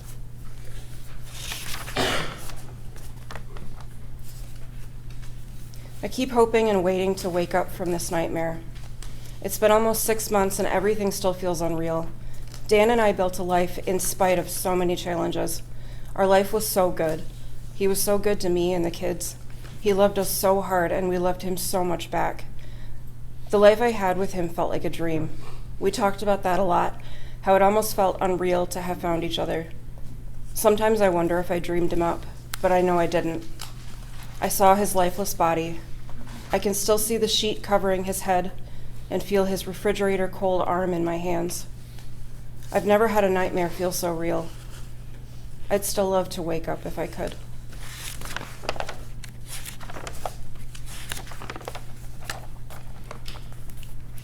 Just a week or two before the crash, I remember feeling so optimistic about the future. We just bought our first house in a city that felt like home. The kids were doing well, Dan's business was doing well, and I was feeling emotionally strong. I remember walking through the park, holding Dan's hand, which always felt soft yet strong. Seeing the sun shine in his big green eyes and telling him, I know I can get through anything with you by my side. I don't have that now.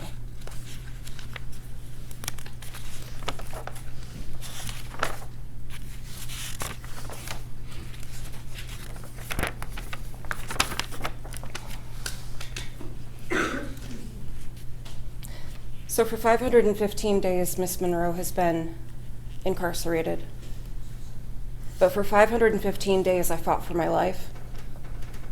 I fought to keep my children emotionally stable. I fought to understand how this could happen. I've fought with God. I've yelled at him over and over, why did you take them away from me?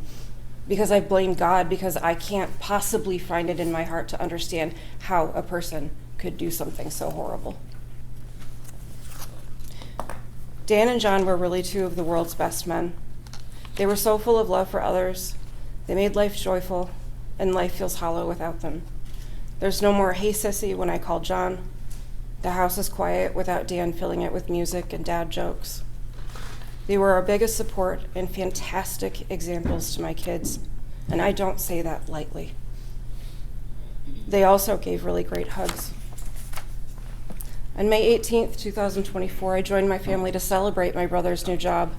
I was fortunate to spend time with the most important people in my life, and that was all taken away by one person's choices. I was happy with my life, and I was looking forward to so much. I'm no longer a wife to Dan. I'm a widow. I'm no longer a sister to John. I'm bereaved. I'm no longer a happy, normal woman. I'm an amputee, and I will never be able to live a normal life again. Never. The biggest point that I would like to leave this court with today is that we had no choice in what happened to us on May 18th, 2024. Miss Monroe did. This was no accident, as it was 100% preventable. Thank you.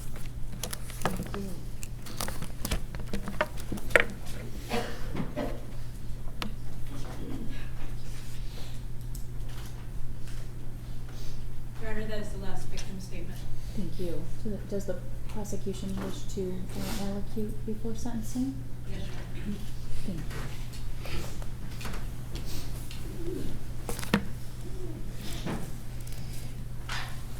Over the past year and a half, my staff at my office and myself have had the honor of meeting and getting to know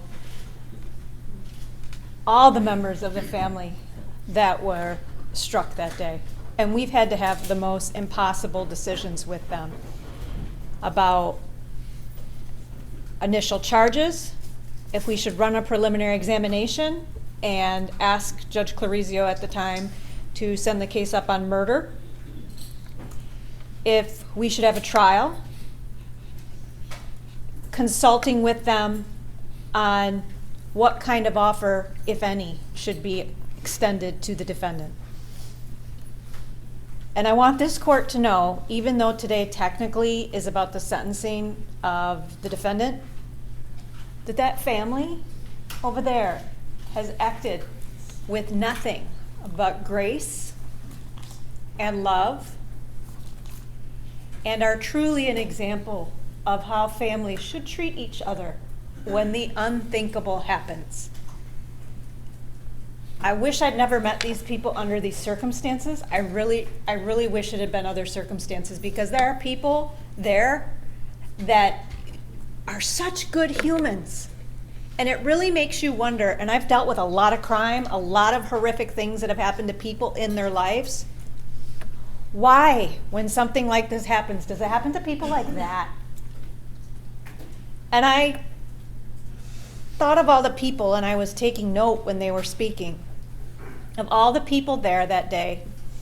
A first grade teacher, a mom, a 3-year-old, a 6-year-old, a 2-year-old, a dad, a grandma, an aunt, a wife, a newlywed, an EMT firefighter, a young doctor, a military veteran, and people who loved each other. I was not there on May 18th, 2024, but I will tell you, I know you've just heard a lot of statements from a lot of people who were there. And I want them to know that there was another side that day, because when I first got the call as the on-call prosecutor that weekend, it was from a seasoned member of the Clinton County Sheriff's Office to tell me that this had just happened in Clinton County. And I have never, in 25 years of practicing law, 15 years of being a prosecutor, had an officer call me, and when they were telling me what happened, break down during that call. And the reason he broke down was because of the kids, the children that were there and saw what happened.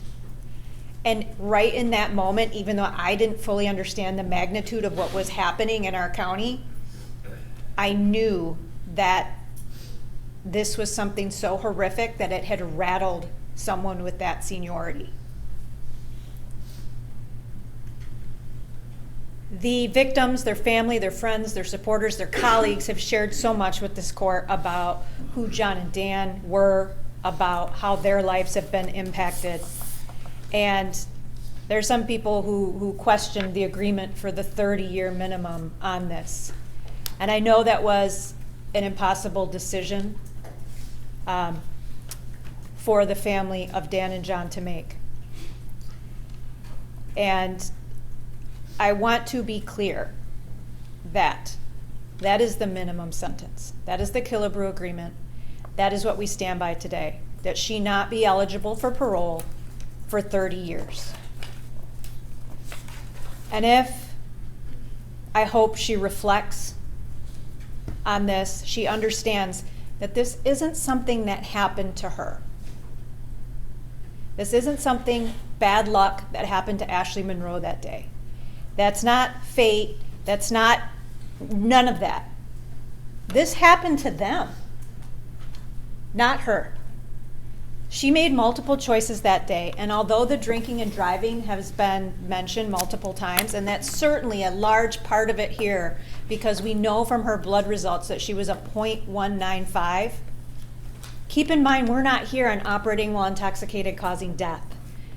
The primary plea here, which carries the maximum sentence that she can get today, is murder in the second degree. And that is because choices were made here where this was foreseeable. This wasn't just operating while intoxicated causing death. This is drinking to a .195, along with the choice of being on medications that say not to drink at all. And even though they say not to drink at all, she didn't have 1 drink or 2 drinks. She drank to .195.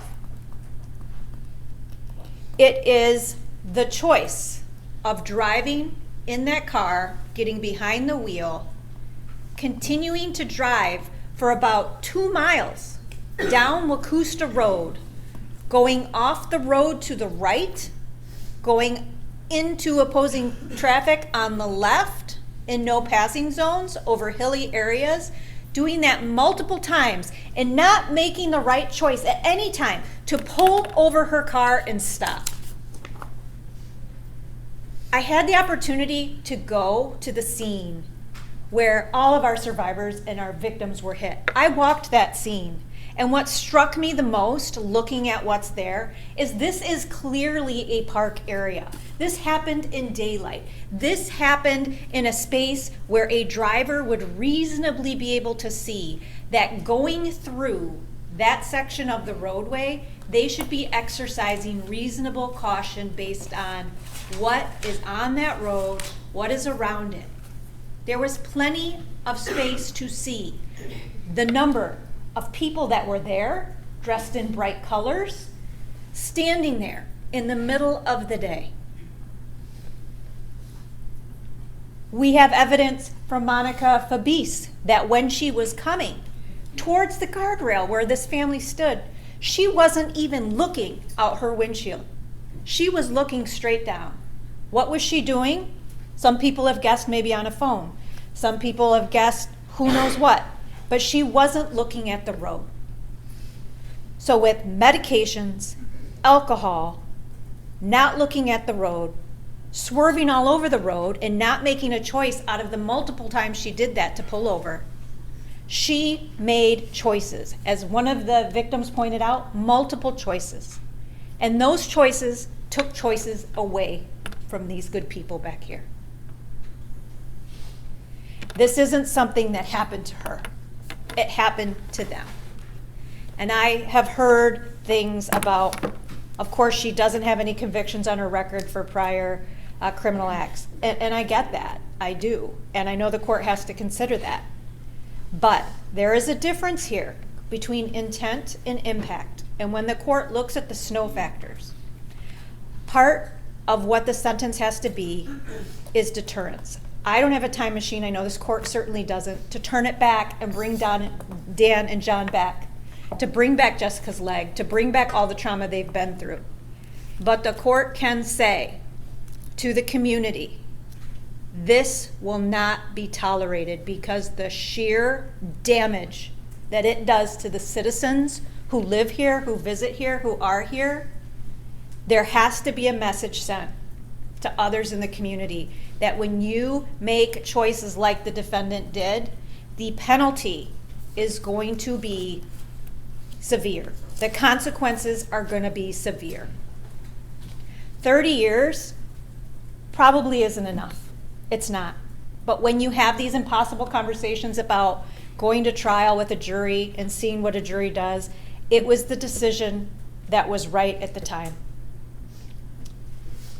I also want to say, after meeting this amazing family, that there may be things that they do not know from that day about miracles. And I do believe that in some situations when we have a case like this, we have to have accident reconstructionists who put together what happened and try to tell the prosecution or the court or the defense attorneys what exactly happened. And there were some miracles this day. One miracle I want to say is there was a person on scene who was one of the first people to stop. His name was Jeff Hinkle. He hasn't testified in anything so far. He's a member of the community. He was an off-duty EMT, and he stopped, and law enforcement told me that but for Mr. Hinkle, this would have been a worse situation than it was. Mr. Hinkle got out of his car, stopped, and immediately took control of the scene, even coming up to the first officer who arrived there and was able to tell him who needed treatment immediately and what was going on. The fact that he was the first person who just happened to stop that day is simply amazing. Second, defendant left the scene. We know from Gabe, who is the young man, you can't see him on our screen, but he's the young man in the group picture far to the left, that when she was driving away after hitting his family member, she had her hand over her mouth. She knew that she had just hit many people, and she kept going. She left them there, no better than trash, no better than roadkill, no better than a piece of litter she threw out her window. She put her own well-being, her own self-preservation among her fellow human beings who she just hurt.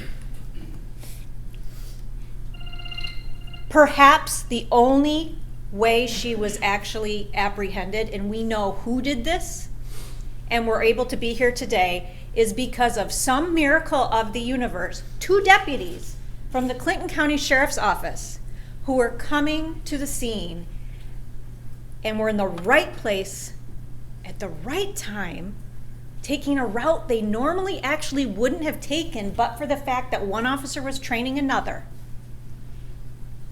passed her vehicle on a 2-lane highway, going, I think they said about 100 miles per hour to try to get to the scene, and one of them, out of the corner of their eye, saw the far side of her windshield flash in the light and realized it was damaged. They immediately turned on that car and were able to stop her. And even after she was still going down that road when the deputies found her, dropping pieces of her car along the road, driving off the road still, they were able to identify her and connect her to this horrible event that just happened. The fact that they were where they were off their route is amazing. Another miracle. A lot of times, unfortunately, with these kind of incidents, we don't have witnesses who are not involved who saw what happened. I want the court to be aware that there were people, even though the defendant didn't stop, there were people minding their own business that day at the park or near the park that came and did everything they could. Several people who were there, I think one was kayaking, had just finished kayaking, stopped and gave statements to police. They came and testified at the preliminary hearing. These people who also, based on the horrific nature of what they witnessed because they saw the impact, are also going through their own counseling. They didn't walk away. In fact, the humanity of Miss Temez, she saw Jennifer Evans, who was our first speaker, get launched. Jennifer went the farthest out of all the victims. She was sent away from the group. And her first thought was to get to Jennifer because she was worried that no one else, that the first responders wouldn't know that she was over there that far. And when she testified and when I spoke to her, she said exactly what Jennifer said. The first thing when Jennifer became conscious was she asked about her little girls. Who are those two little girls in the bottom right corner who by some miracle are alive? I don't think Jennifer remembers this because I think she was in shock, but Natalia was there encouraging her to stay awake during that time while everyone else was with the main group. I also want to thank Leanne Miller, who testified at the prelim, who was in the car behind the defendant, who testified about what she observed. She also stopped her car. Miss Miller, the first person that Miss Miller saw was little Ivan, who you can't see on here, but in the group picture, he is the little boy being held by Jessica. He was the only family member who was still in the road. Everyone else got thrown over the guardrail. Ivan was still on the side of the road by himself. She went to him and comforted him, a 3-year-old face down, offering him water, trying to put something under his head, take care of him. His dad had just been killed, unbeknownst to her, and his mom didn't even know if she was going to survive. The two biggest miracles of that day. Number one is that Jessica Harris survived. When this case first came out, and I was evaluating the law regarding second-degree murder for John and Dan, there was a time when the people were thinking this may be 3 murder counts. And whatever strength of will is in that woman brought her through the immense pain, suffering, and injuries to survive for those children so that they didn't lose both parents that day. And then finally, although I didn't know John or Dan, when I listened to the statements of their loved ones, and when I read, I know we gave you multiple other letters, Your Honor, from other people who loved, knew, and cared about these 2 men. The fact that statistically, based on the people that were in that group, most of them were children. The fact that we are not here on murder charges for children is simply astounding from a statistical standpoint. And maybe it's a miracle, but I also know after listening to what these 2 men are, that if 2 people had to die that day, it wasn't going to be a kid, and it wasn't going to be who they loved. And so when I hear their loved ones talk about them being protectors and caring about other people, I can almost guarantee you, without knowing them, that they would have been the 2 first people to sacrifice themselves for the rest of their family. And so it's not lost on me that the 2 people that were lost out of this incident are these 2 men, because they would have given that for them. I want to thank all the police jurisdictions because as I prepared this case and talked to the officers who, as John's department pointed out,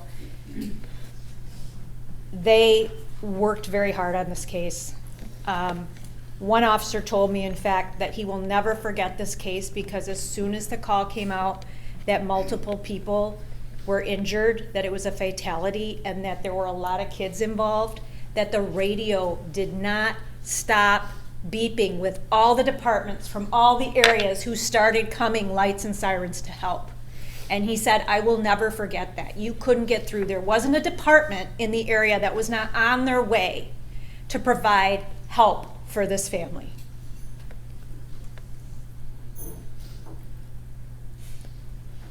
All in all, it doesn't change that John and Dan are gone. It doesn't change the injuries and the sentence that this family has gotten, that they were sentenced to on May 18th. But we ask that you send the message to the community that defendant be held responsible for her choices that day, because this was murder, that she be responsible for the number of lives she's impacted that will carry on, as someone pointed out, generationally for this side and this side. That even though today might be the last day of the court proceedings before you, it's not the last day for this family. And we ask that, Your Honor, you follow the Killebrew agreement, that she be sentenced to a minimum of 30 years in the Michigan Department of Corrections, with the top of that number to be set by Your Honor, but we ask that it be no less than 60 years. Ms. Martinez, I have a question Sure. for you. I just want to make sure that my math is correct, because I know this was a carefully crafted plea agreement between the prosecution and the defense. So as to the, and I'm looking at the homicide, murder second degree guidelines, I read 225 months to 375 months to life. So my calculations indicate that would be on the lowest end 18 years and approximately 18 3/4 years. Correct. So 18 years and about 9 months. And then on the higher end of the minimum guidelines, that would be 31. Correct. Okay. So that would be, so the 30-year would be within the properly Correct. scored guidelines, and I don't think there was any dispute. Correct, Your Honor. Right, and that was, okay, I understand. Thank you very much. Thank you.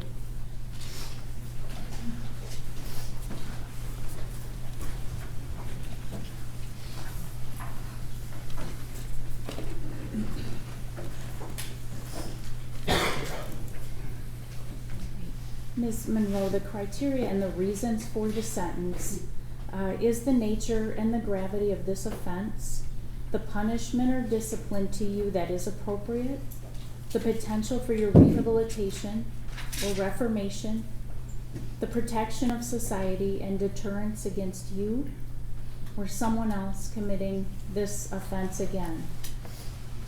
First of all, I would like to thank all of the individuals from the family who spoke today, everyone, and I'll just briefly recap what each person said. Ms. Evans testified about the fear that she had when she realized she had been involved in this accident for herself, for her daughters.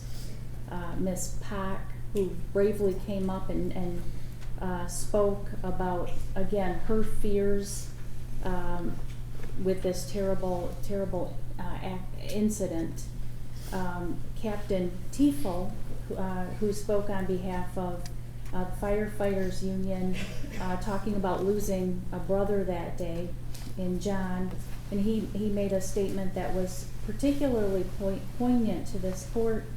He said, this is from the captain, that you, Ms. Monroe, took away someone who would have moved heaven and earth to help people, and that was his brother, his firefighter brother, John, who worked as a paramedic, and as we've heard his wife and other people talk about, really seemed to connect with the most vulnerable people in society and really fight on their behalf to make sure that those people were properly cared for medically when they themselves were having their own issues.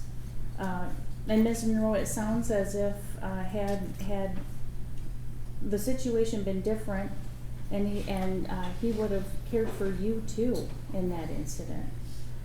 We heard from Dr. Blatz, the widow of John, who, again, she talked about how her husband would sit and talk with patients that he dealt with as a paramedic, who offered no judgment to those people, who even if those people who were constantly slipping in and out of addiction, needing the services of emergency medical personnel, and yet he would still tend to those individuals, as was his obligation and his job, and frankly, as Dr. Blatz indicated, his desire as a paramedic professional to help the community in the manner he did. We heard from Mrs. Ash, John's mom, who talked about the kindness of her son and how he cared for others, and that was exemplified in everyone's statements today about John and Dan, and how again this family has lost such a great deal in losing these two men, and having other members of the family, including the youngest members, be injured, and what it sounds like facing a long and painful road to recovery. We heard from Ms. Fabrice, who talked about her 2-year-old who had to endure and is apparently still going through the symptoms of PTSD, who had to seek out counseling, who the family has had some challenges with depression and feeling like they themselves were responsible for this. Since the day that this happened, they were gathered to say goodbye to their family, their small family, who was taking another job overseas. And we heard from Mr. Ash, from John's brother, who really eloquently said,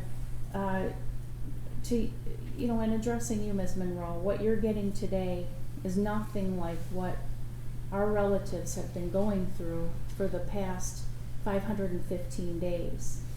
So in other words, the sentence today, and I think other family members said this, this family is going to have to live with the memories of this terrible, terrible, tragic day for the rest of their lives, whether it's from their own memories of the incident, of the crash, of themselves, their family being injured and killed.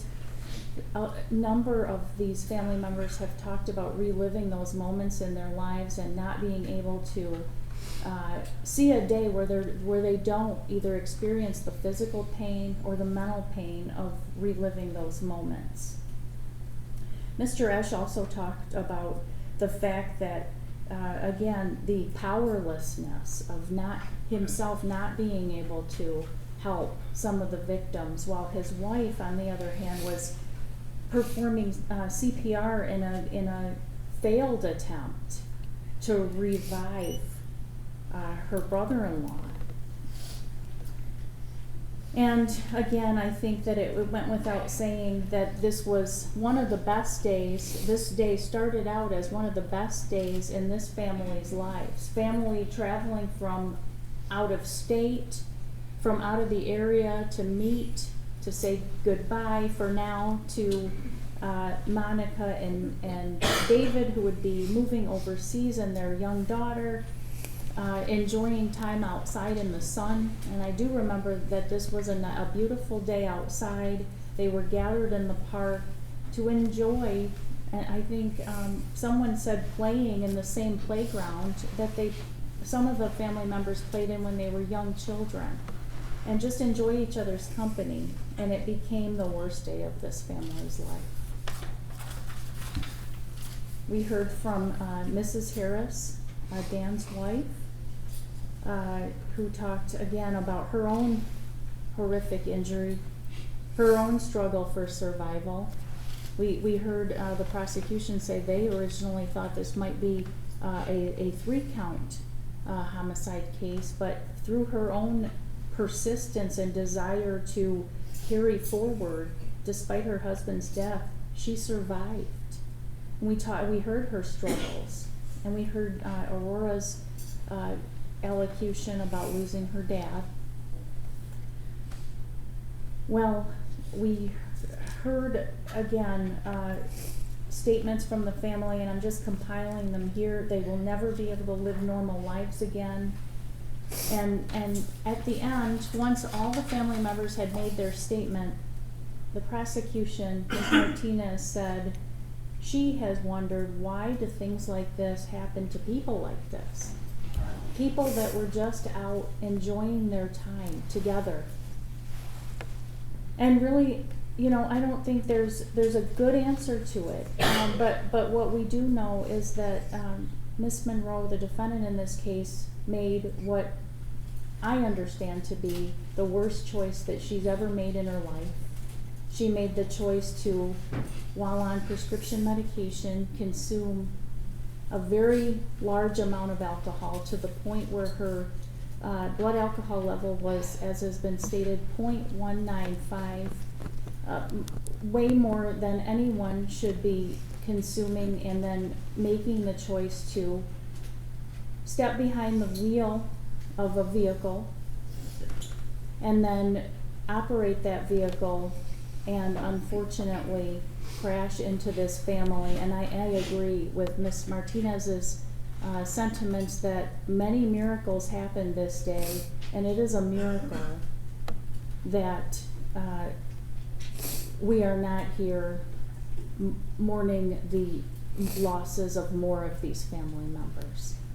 And it's funny because Ms. Martinez also talked about the fact that out of all of the family members that were present for this, again, what should have been a joyous gathering of these family members, the two people who perished, from what the family has stated about those two people, those are the two people that would have sprung into action to protect their kids, their nieces, their nephews, their wives, their mothers, and you know, I guess, and I of course didn't know any of these people personally, but from the statements made, they displayed acts of heroism that, again, most likely reduced this incident from something that could have been even more tragic than it already is.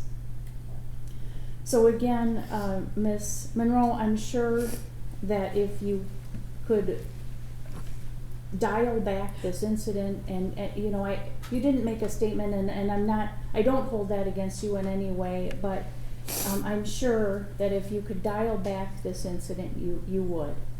But unfortunately, you can't. And as all of these individuals, all of these family members said, they are going to have to deal with and the consequences and the ramifications of your actions for the rest of their lives. And I don't know that there's an explanation for what happened other than your choices that day. But I do know that something like this cannot happen again. Not here in this community, not here in Clinton County, not here in the state of Michigan, not ever. And so I do need to sentence you to a sentence that will not allow that to ever happen, not allow you to make these same choices again. I have reviewed the recommendation that's been provided to this court from the Michigan Department of Corrections. I believe it is in line with what the plea agreement is. And once again, I note that your sentencing guidelines permit me to sentence you from somewhere between 18 years to 31 years on the minimum, up to a longer term. And the recommendation provided to me by the Michigan Department of Corrections accounts for, yes, your criminal history, which you do not have any criminal history to speak of, but it also accounts for the horrific acts that occurred on this day on May 18th, 2024. And their recommendation for the homicide murder second degree charge is 30 years to 60 years with credit for 515 days served. And I intend to follow that recommendation. So as to the count 9 homicide murder second degree, I sentence you to the Michigan Department of Corrections for a period of 30 years to 60 years with credit for 515 days served. You must pay the court costs in the amount of $350. You must comply with DNA testing and pay a $60 fee as ordered. You must pay a $68 state cost. And this will be served concurrently with all of the other counts. This is count 1 through 8 of operating while intoxicated, causing serious injury. You will serve that sentence in the Michigan Department of Corrections for a period of 2 years to 5 years with credit for 515 days served. Those counts will be served concurrently with each other and concurrently with the second degree homicide sentence that I just handed down. You will not have any verbal, written, electronic, or physical contact with any of the victims in this particular case, and all of the victims' names are listed in the pre-sentence investigation report. You will not have that direct contact or be within 500 feet of their residence, school, or place of employment. You must pay restitution in the amount of $73,128.44. $66,093.44 will be payable to Auto Club Insurance Association. $7,035 will be payable to the Michigan Department of Health and Human Services, and you must execute a wage assignment to pay restitution if you are employed and miss 2 regularly scheduled payments. You must pay $544 in state costs, comply with DNA testing, and pay attorney fees as ordered. And these fees will be determined. So I want to say one more thing as to your sentence with the Michigan Department of Corrections. This does not, again, not to minimize any of the family members who came in here and talked about the fact that for the rest of their lives they will relive the moments of this tragedy. But Ms. Monroe, I know you are going to a place, and I noticed in your pre-sentence investigation report, and I also noticed, based on some of the certificates that you presented the court, that you do have, and I think it's obvious, a substance abuse issue that is the reason, one of the reasons why this terrible thing happened. I implore you to take advantage of any possible rehabilitation that might be offered to you within the correctional facility that you will be sent to, and you have a long time to serve, and I implore you to serve it wisely by making sure that this never happens again, and that